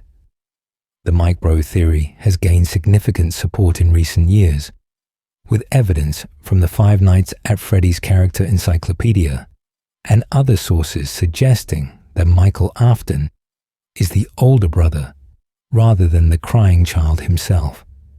However, some theorists still maintain alternative interpretations, but some holdouts maintain that Mike Victim makes more narrative sense, that the character arc of the crying child surviving and becoming Michael creates a more coherent story. Until Scott Cawthon explicitly confirms a name, preferably in a way that's clear and unambiguous, rather than hidden in puzzles that require 12 steps and 3 different decoding methods to solve, the community will continue to debate. Evan has the most acceptance currently, but that could change with the next game, the next book, the next piece of evidence that either supports a different name or further muddies the waters. For now, we must accept that the boy who cried, whose tears defined his presence in the narrative, whose fear and death set so much else in motion, remains fundamentally unknown. He's a mystery wrapped in pixels, a tragedy without a nameplate, a victim whose gravestone, if it exists anywhere in Fazbear's haunted universe, might simply read, "A child who was afraid." Possession theories.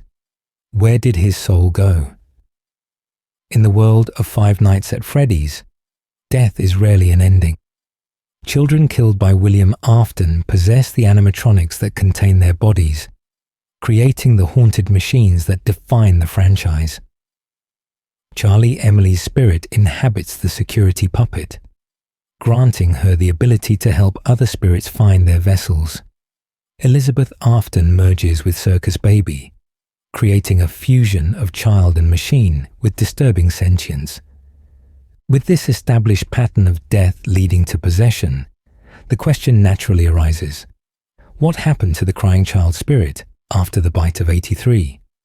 Where did his consciousness go when his body failed and the flatline tone marked his death? The most widely discussed theory, supported by years of community analysis and significant circumstantial evidence, suggests that the crying child spirit might possess Golden Freddy. This interpretation makes a thematic sense. Golden Freddy represents the animatronic form of Fredbear, the character whose mechanical counterpart caused the crying child's death. There's a certain narrative symmetry to the idea of the victim becoming intertwined with the form that ended his life, though this remains one of several competing interpretations rather than confirmed fact.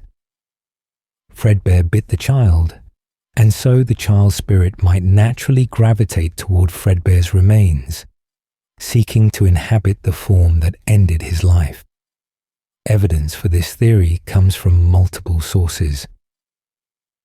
The Happiest Day minigame in FNAF 3 seems to show a child receiving a party from the other spirits, a child specifically associated with Golden Freddy, based on the mask that appears.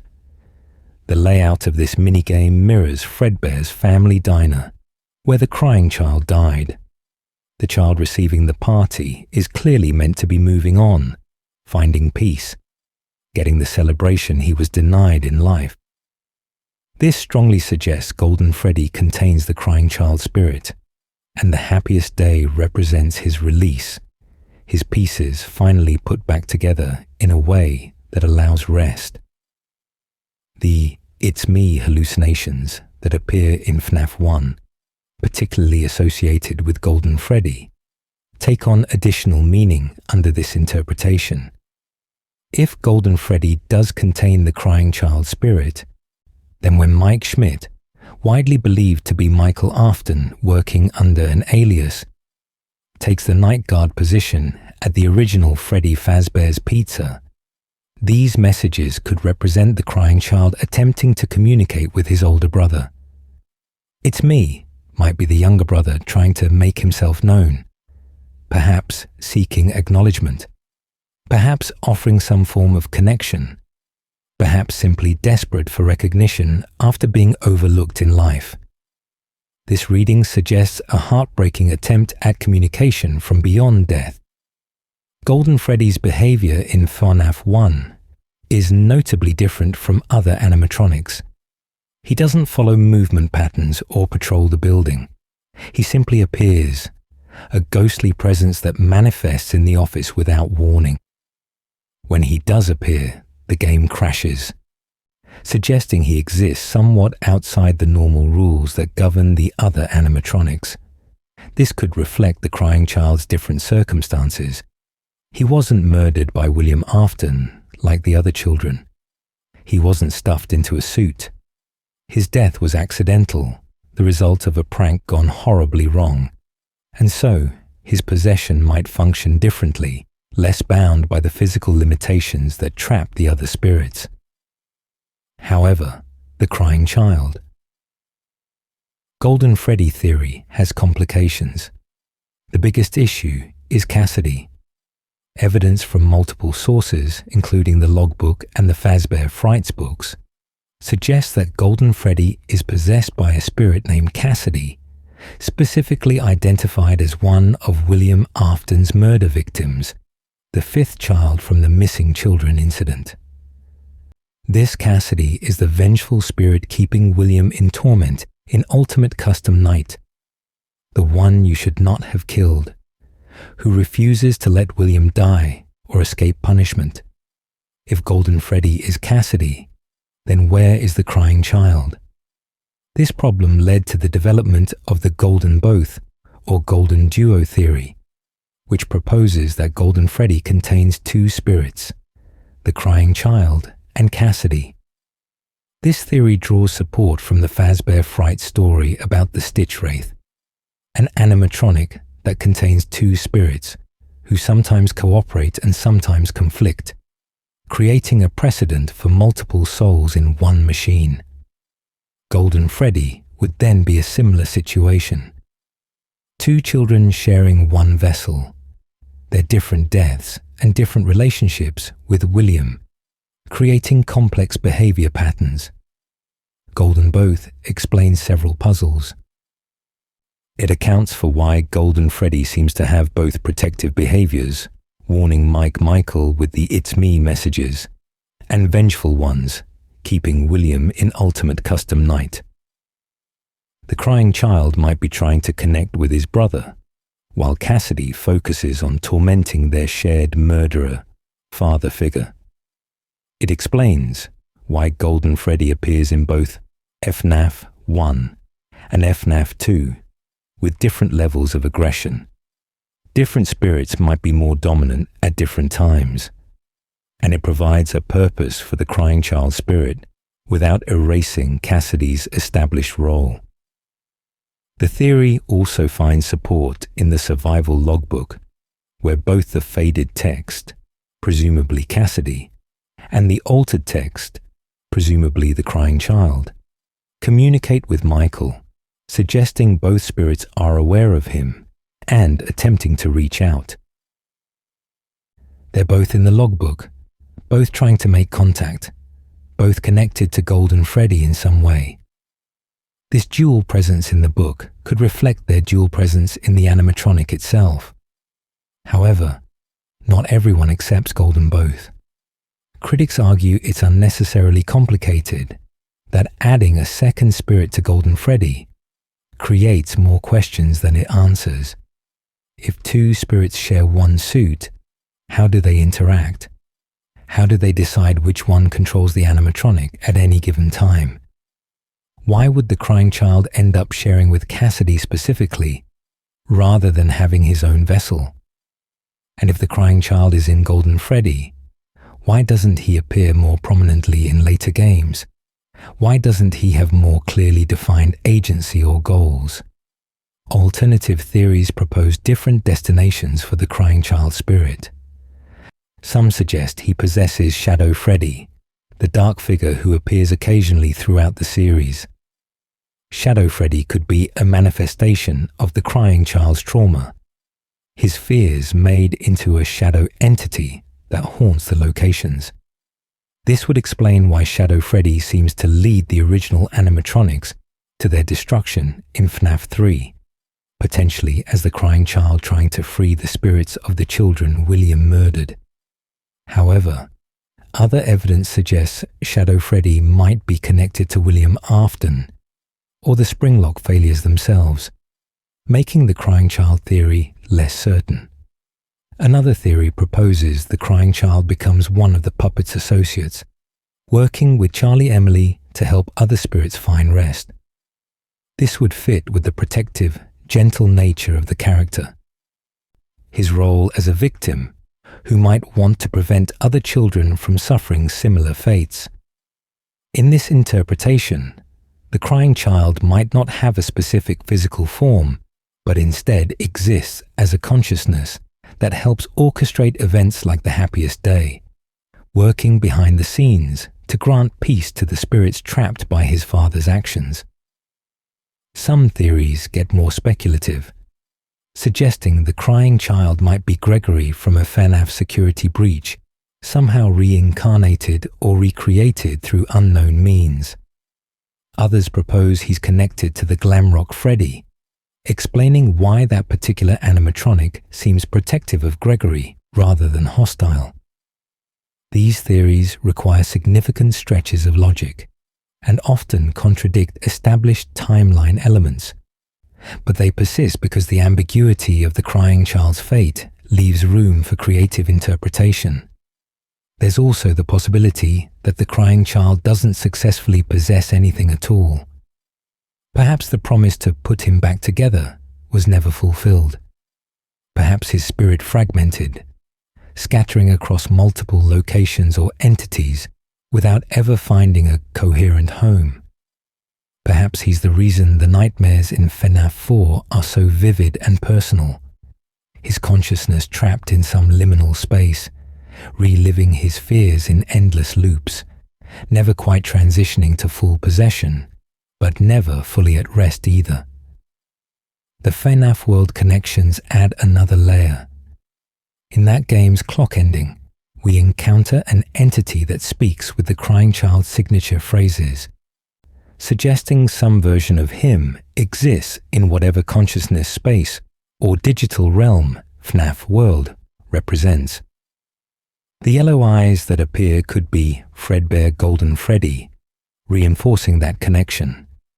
The statement, "The pieces are in place for you," suggests the promise is being fulfilled across multiple dimensions or states of existence, that putting him back together might not be a singular event, but an ongoing process.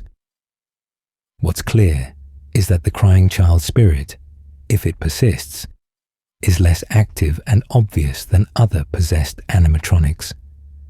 We don't see clear examples of him making choices, taking actions, or expressing desires in the way we do with Charlotte, Elizabeth, or the missing children. This could mean his possession is weaker, less defined, more confused, or it could mean he's deliberately hiding, staying in the background, not drawing attention to himself the way he avoided attention in life. A child who spent his living days trying to make himself as small as possible might continue that pattern in death, present but unnoticed, watching but not acting, crying but never heard.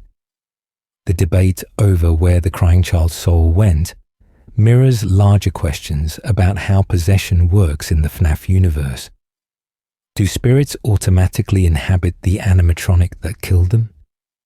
Do they need assistance to possess, perhaps from the puppet granting them life? Do children killed by accidents rather than murders possess differently than those William murdered? Can a spirit exist without a physical vessel?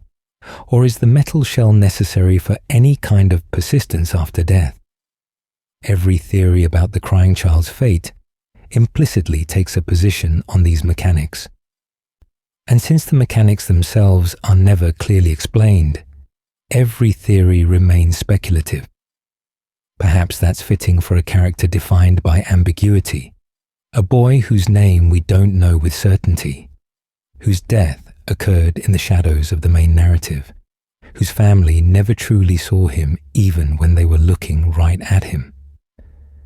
The crying child slips through our grasp, just as he slipped through life. Present, but not fully there. Visible, but not truly seen. Whether he's in Golden Freddy or Shadow Freddy, or scattered across multiple vessels or simply gone, released to whatever afterlife exists for frightened children in the FNAF universe, he remains elusive, a mystery even in death. Pieces that might be in place but never quite forming a complete picture we can see. The Happiest Day connection. Among Five Nights at Freddy's 3's secret minigames, one stands apart for its emotional weight and thematic significance. The Happiest Day minigame, unlocked by completing a specific sequence of hidden games throughout the main gameplay, presents a scene that has been interpreted as the crying child finally receiving the birthday party he never got to enjoy, finally finding the peace that was denied to him in life and for years after death. This minigame might represent the fulfillment of that promise whispered in his final moments. I will put you back together. The minigame's layout is instantly recognizable to anyone familiar with the Crying Child story. It's Fredbear's family diner, or at least a stylized symbolic representation of it. The room contains a central table with a birthday cake. Balloons float overhead, and party decorations create a festive atmosphere. But this isn't a scary recreation of the location where tragedy struck. This is the party as it should have been, as it could have been, as the Crying Child deserved to experience it before Michael's cruel prank destroyed everything. A child sits behind the table, small and alone, waiting. The player, controlling the puppet, approaches and gives the child a cake, the traditional centerpiece of any birthday celebration. This echoes the puppet's role in the Give Gifts, Give Life minigame from FNAF 2, where the puppet animates the dead children's spirits by helping them possess the animatronics. Here, the puppet gives a gift again, but this time the gift isn't possession or continued existence. It's release, closure, the thing the child has been waiting for across years of trapped consciousness. The other children appear, one by one. They wear masks of the animatronics they possess. Freddy, Bonnie, Chica, Foxy. These are the missing children, the victims of William Afton's murders, the spirits who have haunted Freddy Fazbear's pizza locations for years, seeking revenge or recognition, or simply trying to understand what happened to them. They gather around the central child's table, a communion of souls united by shared tragedy, by death at the hands of Fazbear Entertainment's machines, by years trapped in mechanical bodies. Then comes the crucial moment. A golden Freddy mask appears on the central child's face. This mask matches the ones the other children wear, visually coding them all as part of the same group, all as spirits who have possessed animatronics. More specifically, it identifies the central child as connected to Golden Freddy, as a spirit that has some relationship to that particular suit.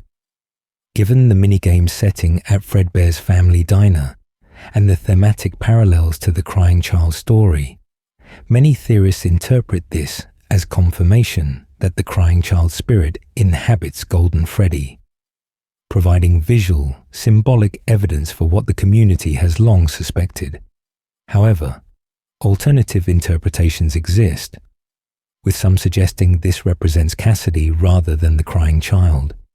With the mask in place, the child vanishes, not destroyed, but departed. The mask falls to the table, empty, no longer needed. The screen fades, and we're left with the understanding that something fundamental has changed. The Crying Child, or Golden Freddy's spirit, or whoever that central child represents, has moved on. The happiest day has given them what they needed to finally rest, to let go, to stop haunting the places where they died. The other children don't vanish immediately. They remain for a moment, bearing witness, ensuring the departure is complete. Then one by one, they also fade. Their masks fall, the party empties, and presumably, these spirits also find release. Their long vigil finally ended. The happiest day doesn't just free the Crying Child. It frees all the children, grants them all peace, allows them all to move beyond the metal prisons that have held their consciousness since death. This sequence is beautiful in its simplicity and devastating in its implications. The Crying Child never got his birthday party. He died on the day that should have been a celebration, surrounded by people who dismissed his fears, betrayed by his own brother, crushed by the animatronic he begged not to be near.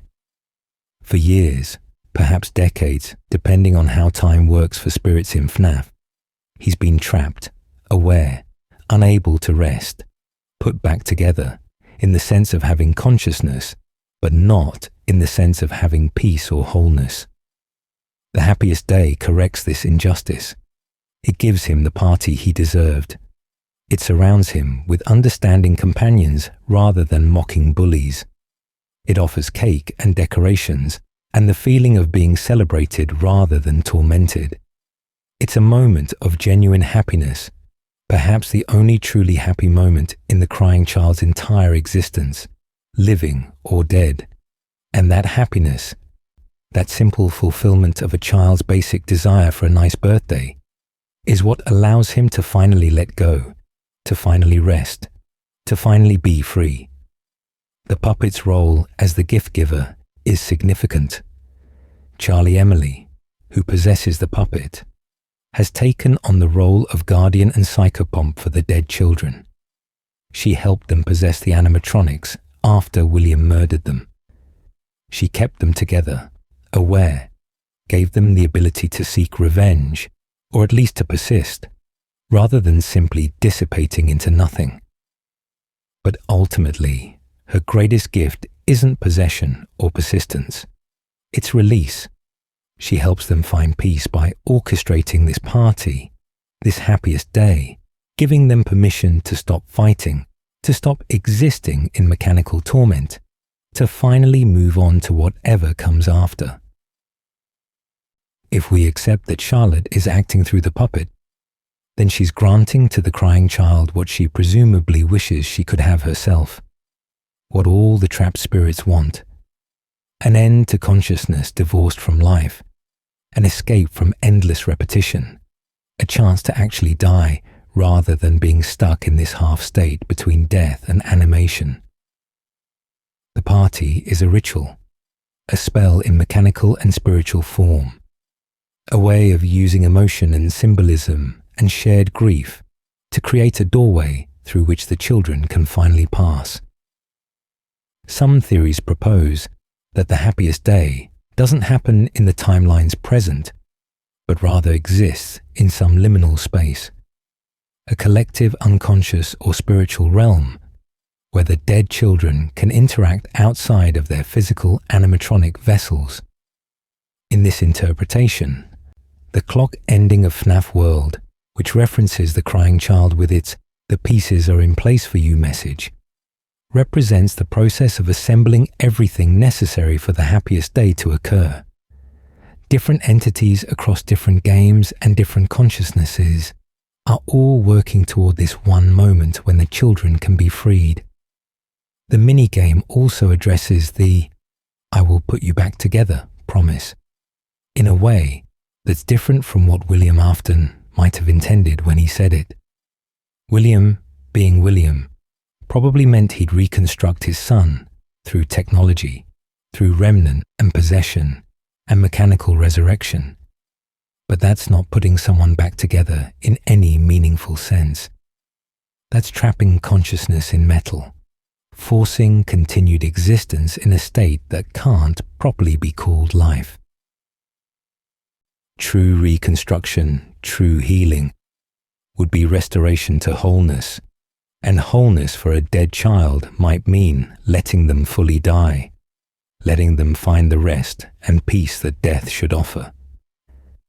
The happiest day gives the crying child his wholeness back, but not through resurrection or mechanical restoration, through completion, through receiving what was denied, through being seen and celebrated and granted the simple dignity of a child's birthday party, where they're the center of attention in a good way, where they're valued and cared for and allowed to experience joy. Once that's given, once that fundamental injustice is corrected, the child doesn't need to persist anymore. He can let go. The pieces have been put back together not in the sense of reassembling a broken body, but in the sense of resolving unfinished business, healing spiritual wounds, making the story complete. Of course, this is all interpretation. The happiest day minigame, like so much in FNAF, is presented without explicit explanation. We see the party, we see the masks, we see the children fade, but we're not told in plain language what this means or who these children are, or whether this represents the true end of their stories.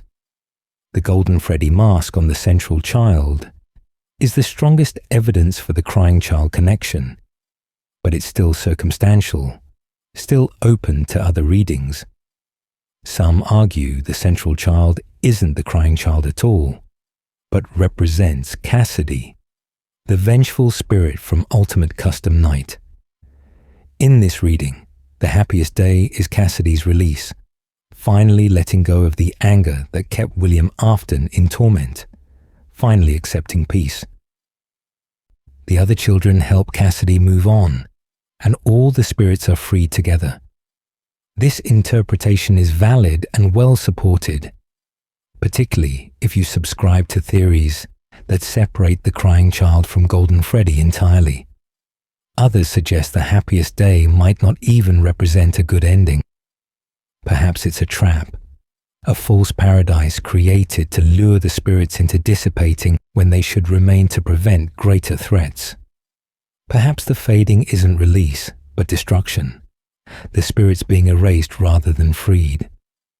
This darker interpretation is less popular, but finds support in the franchise's general mistrust of happy moments, its tendency to show that what seems like salvation might actually be another layer of tragedy. But most of the community, most theorists, most players who engage with the lore emotionally rather than purely analytically, read the happiest day as exactly what it appears to be. A moment of genuine peace, hard-earned and long delayed, where frightened children who have suffered too much finally find rest. And if that's true, if we can take this one minigame at face value without looking for hidden darkness, then the crying child's story has an ending. Not a happy one, given everything he suffered to reach this point, but at least an ending that provides closure, dignity, and the simple grace of a birthday celebrated with friends. The mask falls to the table. The child is gone. The party ends. And somewhere in the metaphysical architecture of the FNAF universe, a small boy who cried too much and feared too deeply and died too young finally rests. His pieces have been put back together not through mechanical resurrection, but through spiritual completion. The promise has been kept, though not in the way anyone expected.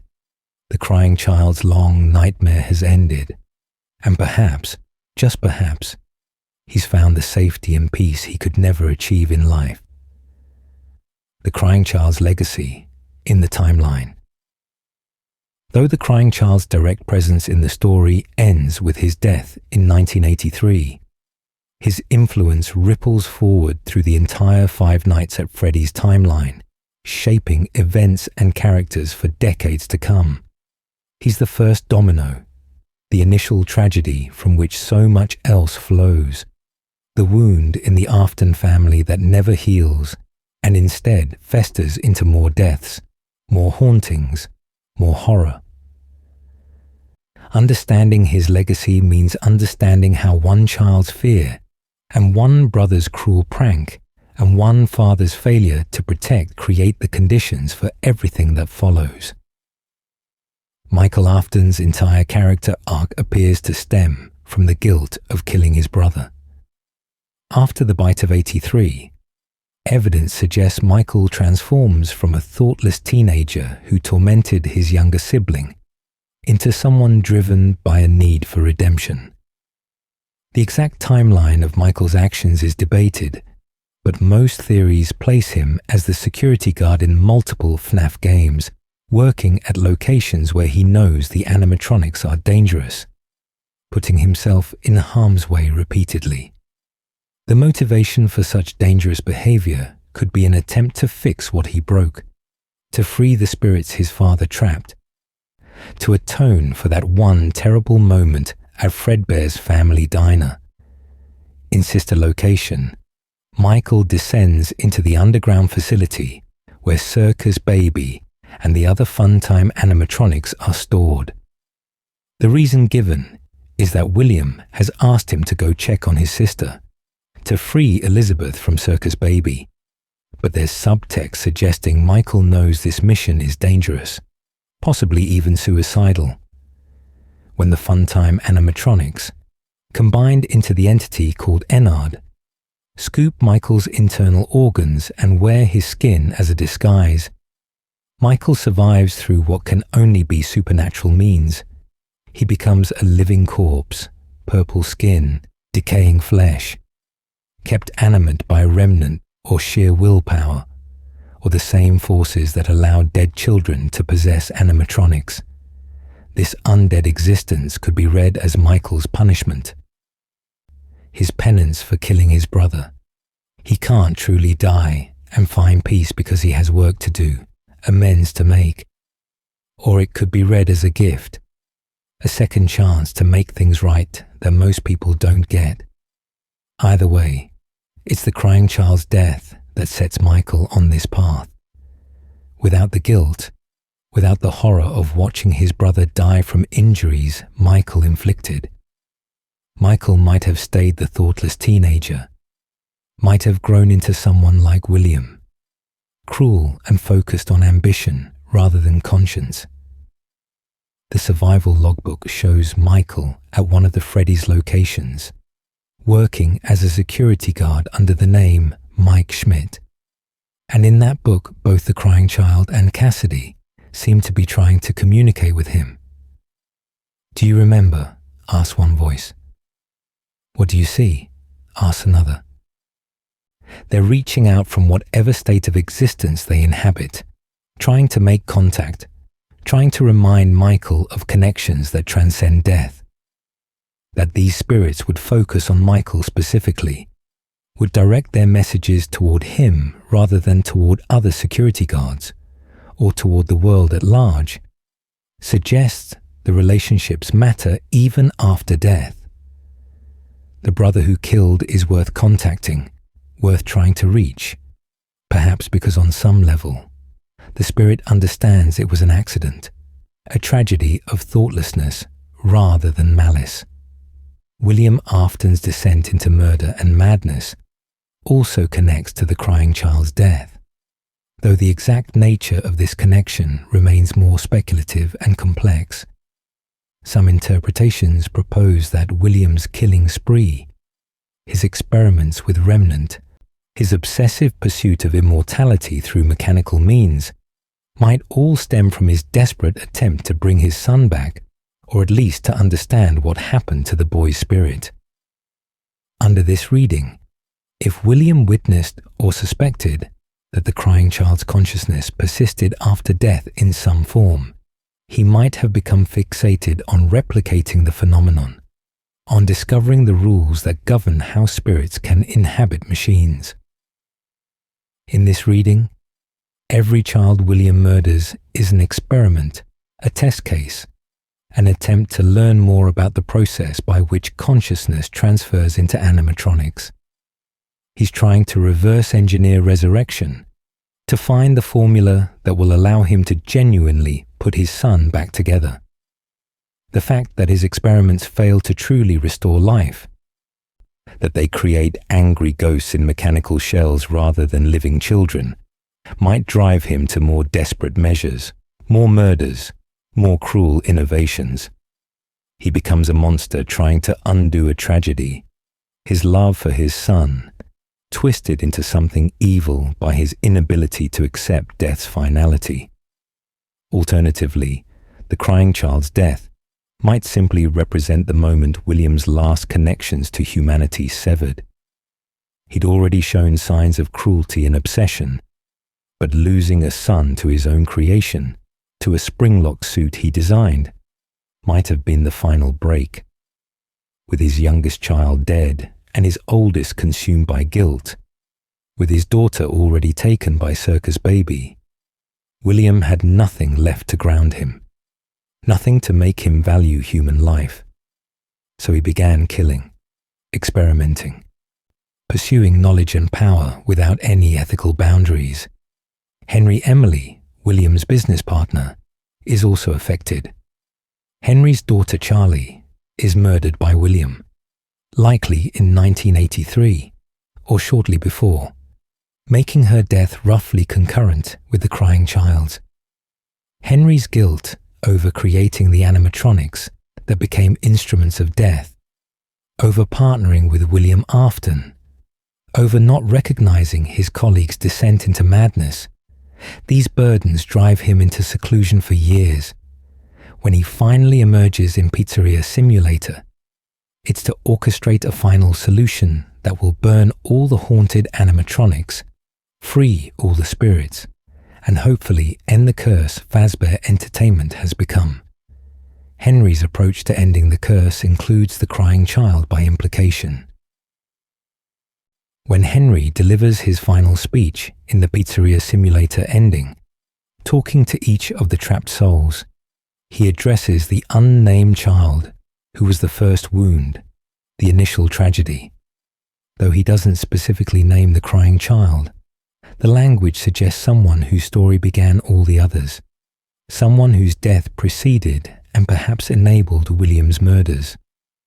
Henry's plan to free the spirits includes freeing that child, granting rest to his partner's son, as part of the broader mission to undo all the harm Fazbear Entertainment caused.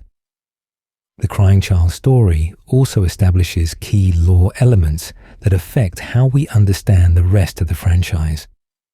The Springlock suit's dangers become real and visceral through his death, not just theoretical warnings in training tapes.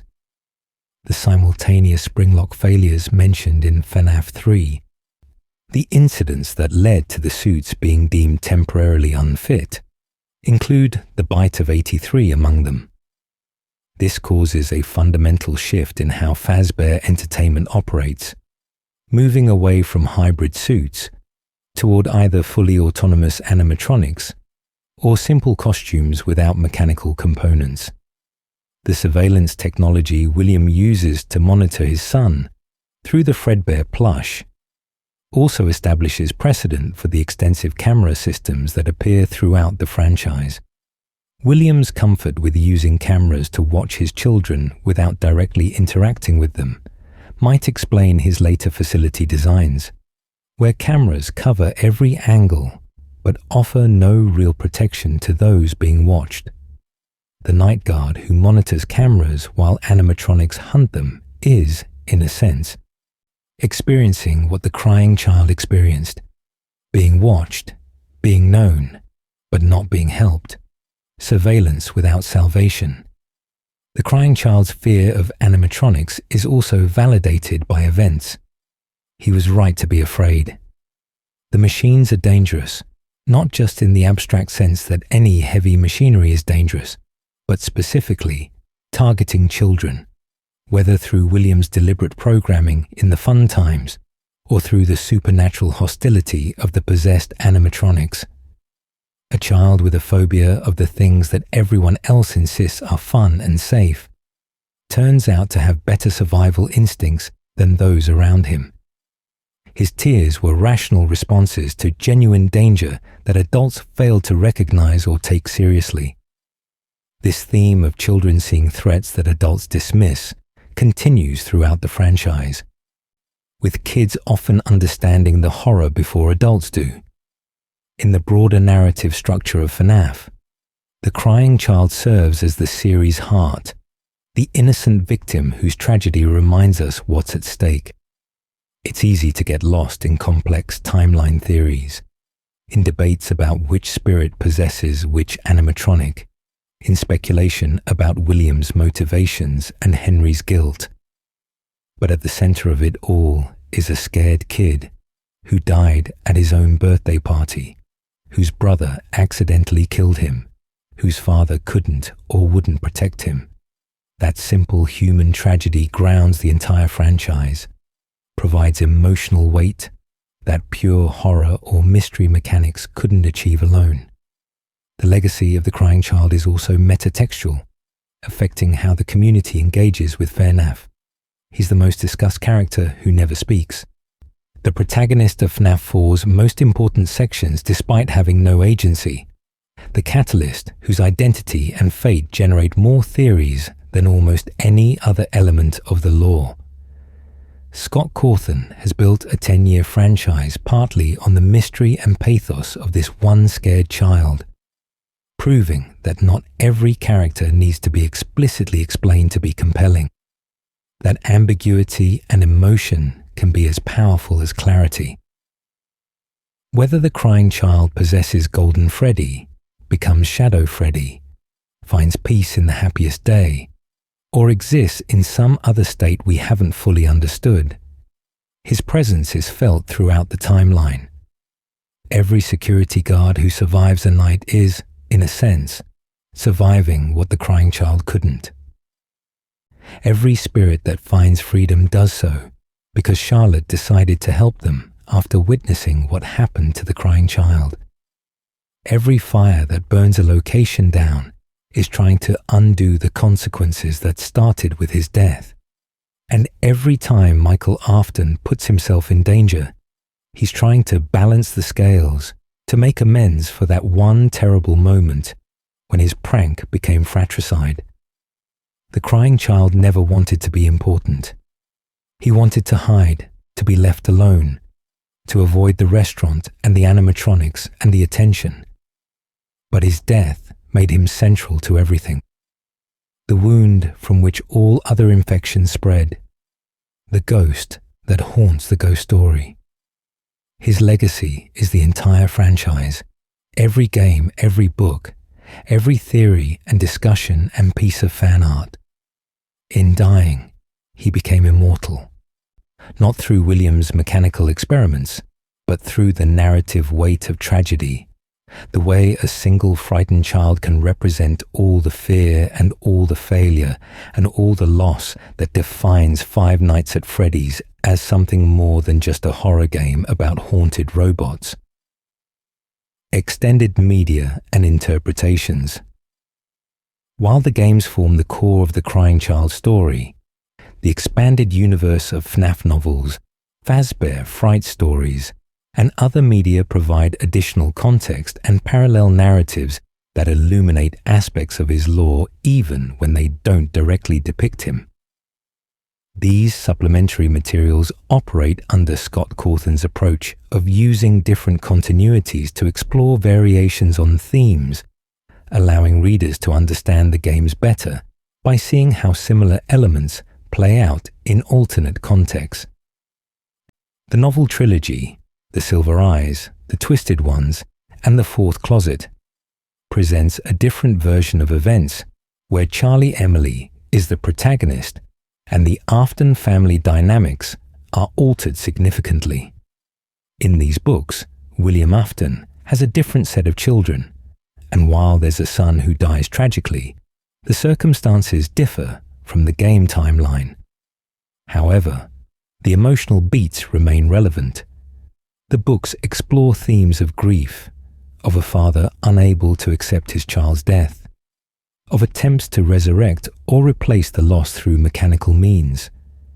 Henry Emily's creation of robot versions of Charlie at different ages, each designed to live for a certain period before being replaced by the next, demonstrates how a parent's love can become twisted into something that denies death's reality. While the crying child doesn't appear in these novels as we know him from the games, the character of Michael Brooks, who possesses Golden Freddy in the book timeline, might serve as a parallel.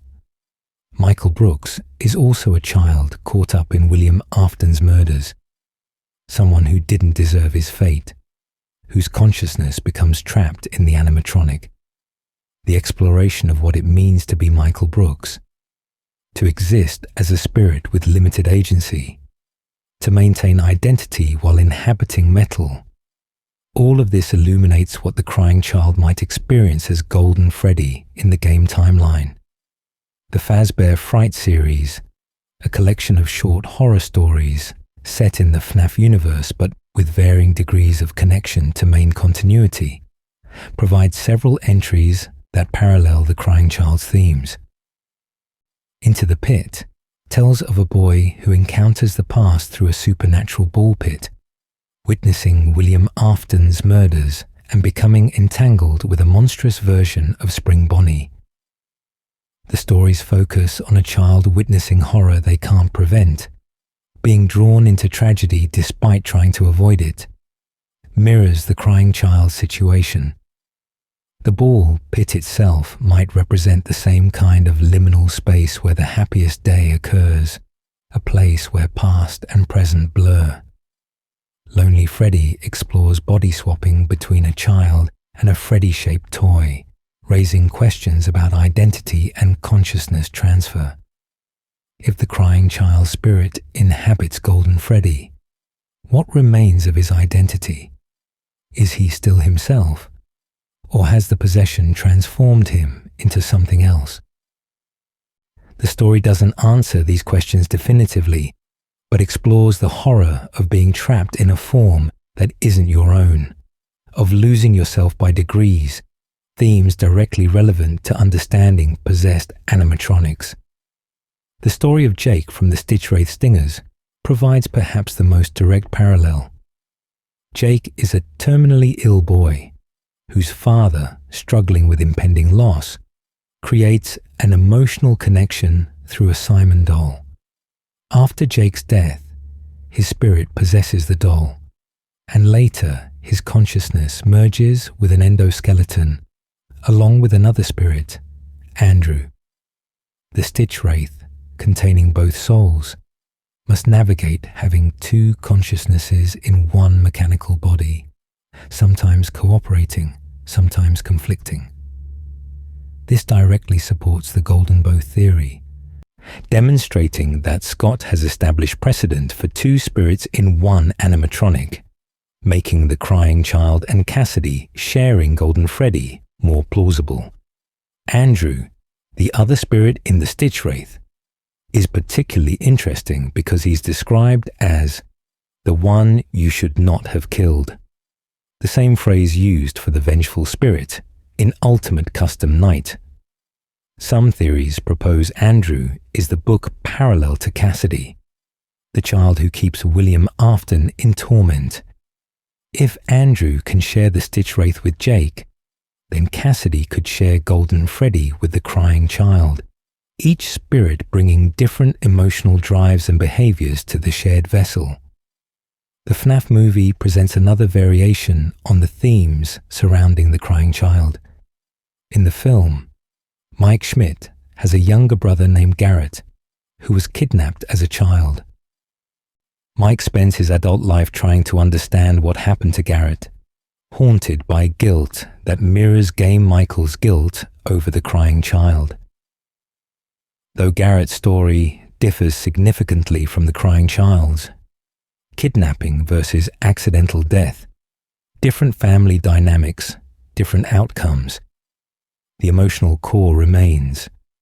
An older brother processing devastating loss of a younger sibling, the weight of feeling responsible, the impossibility of moving on while questions remain unanswered. The movie also emphasizes the humanity of the child spirits possessing the animatronics. They're not purely malevolent forces, but confused kids manipulated by William Afton, still capable of forming connections, still seeking the simple pleasures of play and companionship. This interpretation aligns with how we might understand the crying child as Golden Freddy. Not a monster, but a frightened, hurt child who happens to inhabit a mechanical body, who might lash out at perceived threats, but who could also recognize his brother and try to communicate, who might keep William in torment, not from pure evil, but from understandable anger at being killed by his father's negligence and design failures. Fan interpretations have created their own expanded universe around the crying child. Countless pieces of fan art depict him in various states, alive and crying, dying in the hospital, possessing Golden Freddy with tears still flowing. Fan comics explore his relationship with Michael before the tragedy, showing tender moments between brothers to make the betrayal hit harder. Fan games create alternate timelines where the crying child survives, or where his death plays out differently, or where he's the protagonist trying to understand his own haunting. The VHS-style horror videos that have become popular in recent years often feature the crying child prominently. These fan-made videos use analog aesthetics and creative storytelling to explore dark corners of FNAF lore, sometimes naming the crying child. Norman and Evan are popular choices in these videos, and building detailed narratives around his life, death, and afterlife. While these aren't canonical, they demonstrate the character's impact, how a boy, who appears in a few pixelated minigames, has captured imaginations sufficiently to generate hours of fan-created content. The expansion of FNAF into different media also raises interesting questions about canonical. Scott Cawthon has stated that not everything in the books is canon to the games, but that the books can help solve the game lore by showing similar situations with clearer explanation. This means we're meant to learn from the books without treating them as exactly parallel to the games. When we see Jake and Andrew sharing the Stitch Wraith, we learn that two souls can inhabit one animatronic and how that might function, which helps us understand Golden Freddy, even if Jake and Andrew aren't literally Cassidy and the crying child. This approach to transmedia storytelling creates a unique challenge. Every piece of evidence exists in a state of uncertainty, potentially relevant, but possibly just a different universe's take on similar themes. The crying child story, as we understand it from FNAF 4, is canonical. His name, his fate, his possession, all the details we can't confirm in the games remain uncertain, even with all the supplementary material, because we can never be entirely sure what transfers between continuities and what doesn't. Yet this uncertainty hasn't diminished the community's engagement. If anything, it's enhanced it, giving theorists more material to analyze, more connections to draw, more evidence to debate. The crying child exists not just in the specific pixels of FNAF 4, but in the broader mythos of Five Nights at Freddy's, across all its incarnations. He's a concept as much as a character, the archetypal frightened child, the innocent victim, the catalyst whose tragedy begins the horror. And that concept has proven powerful enough to sustain interest and generate content across games, books, films, and endless fan creations. The extended media also preserves the emotional core that makes the crying child story resonate. Across every version, every retelling, every parallel narrative, certain elements remain constant. A child is afraid, a child is dismissed, a child dies because adults fail to protect them, or siblings fail to consider consequences. This universality, this tapping into fundamental fears and fundamental failures that exist in our real world, is what elevates the crying child beyond being just another element of video game lore. He represents something true, something painful, something that makes us uncomfortable, because we recognize pieces of his story in our own world, where children's fears are mocked, where bullying goes unpunished until someone gets hurt, where tragedy strikes families and the grief transforms into something ugly. Conclusion. An eternal question. And so we arrive at the end of our deep dive into the lore of the crying child, though perhaps end isn't quite the right word for a story that continues to evolve with each new FNAF release, with each new theory proposed, with each new piece of evidence discovered in materials old and new. The boy who cried, whose identity remains uncertain, whose fate sparked a decade of debate, whose tragedy began the cascade of horrors that define Five Nights at Freddy's. He persists as a central mystery that may never be fully solved. we've explored every confirmed fact about him. His appearance in FNAF 4's minigames, his torment at Michael's hands, his terror of animatronics, his death in Fredbear's jaws, his father's surveillance through the plush, the promise whispered in his final moments. We've examined the major theories about his name: Evan, Dave, Cassidy, Chris. None confirmed, all possible, each with supporting evidence and each with holes that prevent total certainty. We've looked at where his spirit might have gone after death, whether to Golden Freddy alone, to Golden Freddy shared with Cassidy, to some other vessel or state of being entirely.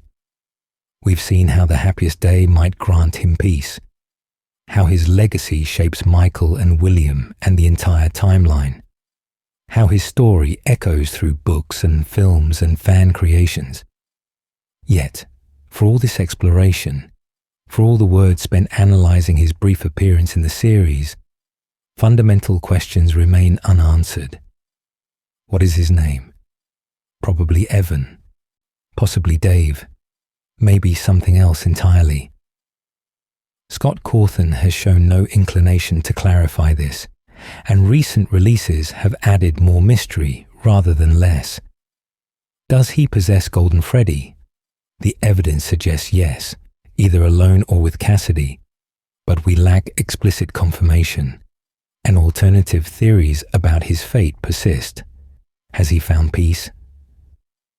The happiest days suggest he has, but if he shares Golden Freddy with Cassidy, and if Cassidy continues to torment William in Ultimate Custom Night, then maybe the crying child is still trapped, still unable to rest. Or maybe he found release while Cassidy chose to remain, making the Golden Both theory even more tragic.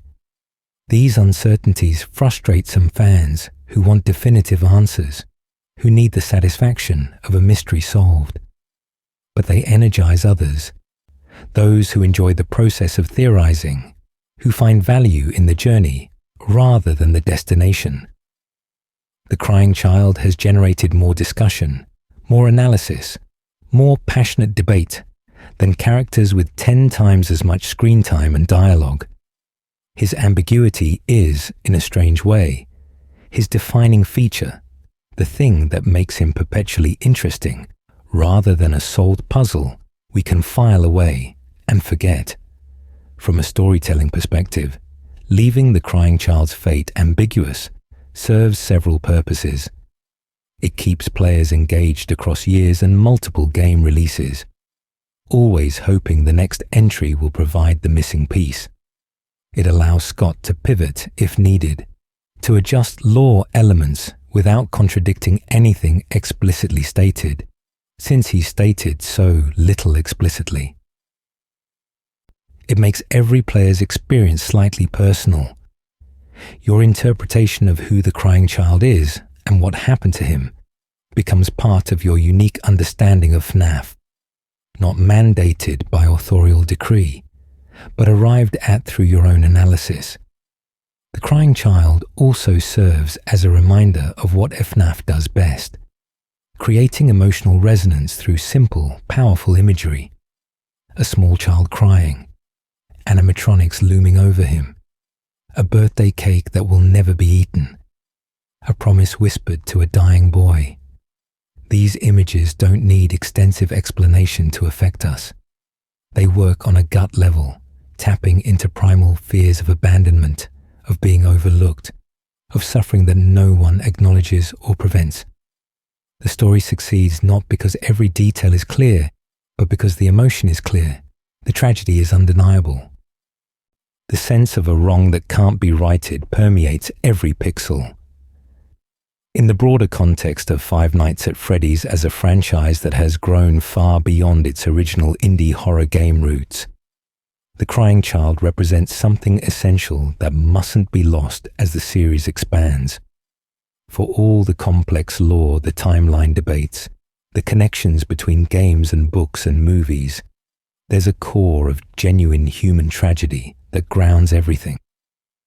Without The Crying Child, FNAF becomes just animatronics and jump scares, With him, it becomes a story about families, about guilt and grief, about children who deserved better than what they got. He's the emotional anchor that keeps the franchise from floating away into pure mechanical horror, devoid of humanity. Looking forward, will we ever get definitive answers about the crying child? Maybe. Scott has surprised the community before with revelations that seemed impossible until they weren't. A future game could explicitly show his fate, give us his name, confirm theories, or demolish them. The movie sequel, if it happens, might offer insights through its parallel narrative. New books could provide clearer parallels that remove doubt. Or Scott might continue his pattern of adding layers rather than peeling them back, giving us more pieces that make the puzzle bigger rather than more complete. Perhaps that's the point. Perhaps the crying child is meant to remain a question, an itch we can't quite scratch, a story that stays with us precisely because it's never fully told. In a franchise defined by its mysteries, by Scott's famous "I don't do random Easter eggs" approach, where everything means something, but what it means is never spelled out. The crying child stands as the ultimate expression of that philosophy. He's important, we know that. He affected everything that came after, we understand that. But the specifics? Those remain tantalizingly out of reach, visible through a glass darkly, always slightly obscured by the passage of time and the deliberate ambiguity built into his presentation. The boy who cried continues to haunt us, continues to generate theories and discussions, continues to be discovered by new fans who dive into FNAF's lore and find themselves captivated by this tragic figure. His tears have outlasted his life. His fear was justified in ways he never lived to see confirmed. His death became the foundation for horror that extends decades beyond his brief existence, and his story, incomplete as it is, has become one of gaming's most enduring mysteries, a puzzle that 10 years haven't solved, and 10 more might not either. So we return to where we began, a small boy, crying, afraid, doomed. But now we understand the weight of those tears, the validity of that fear, the magnitude of that doom. We see how one child's tragedy became everyone's nightmare, how his death in 1983 set in motion events that would echo through the 2080s, the 90s, the 2020s, and presumably beyond. We recognize the crying child not just as a lore element or a possession theory or a name puzzle, but as a person, as a victim, as someone who deserved better and didn't get it.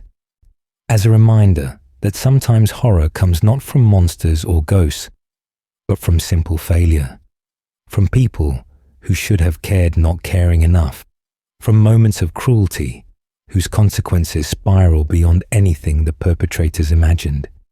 If you've stayed with me through this entire journey, through every theory and every debate and every unanswered question, thank you. The crying child's story is worth this level of attention, this depth of analysis, this emotional investment.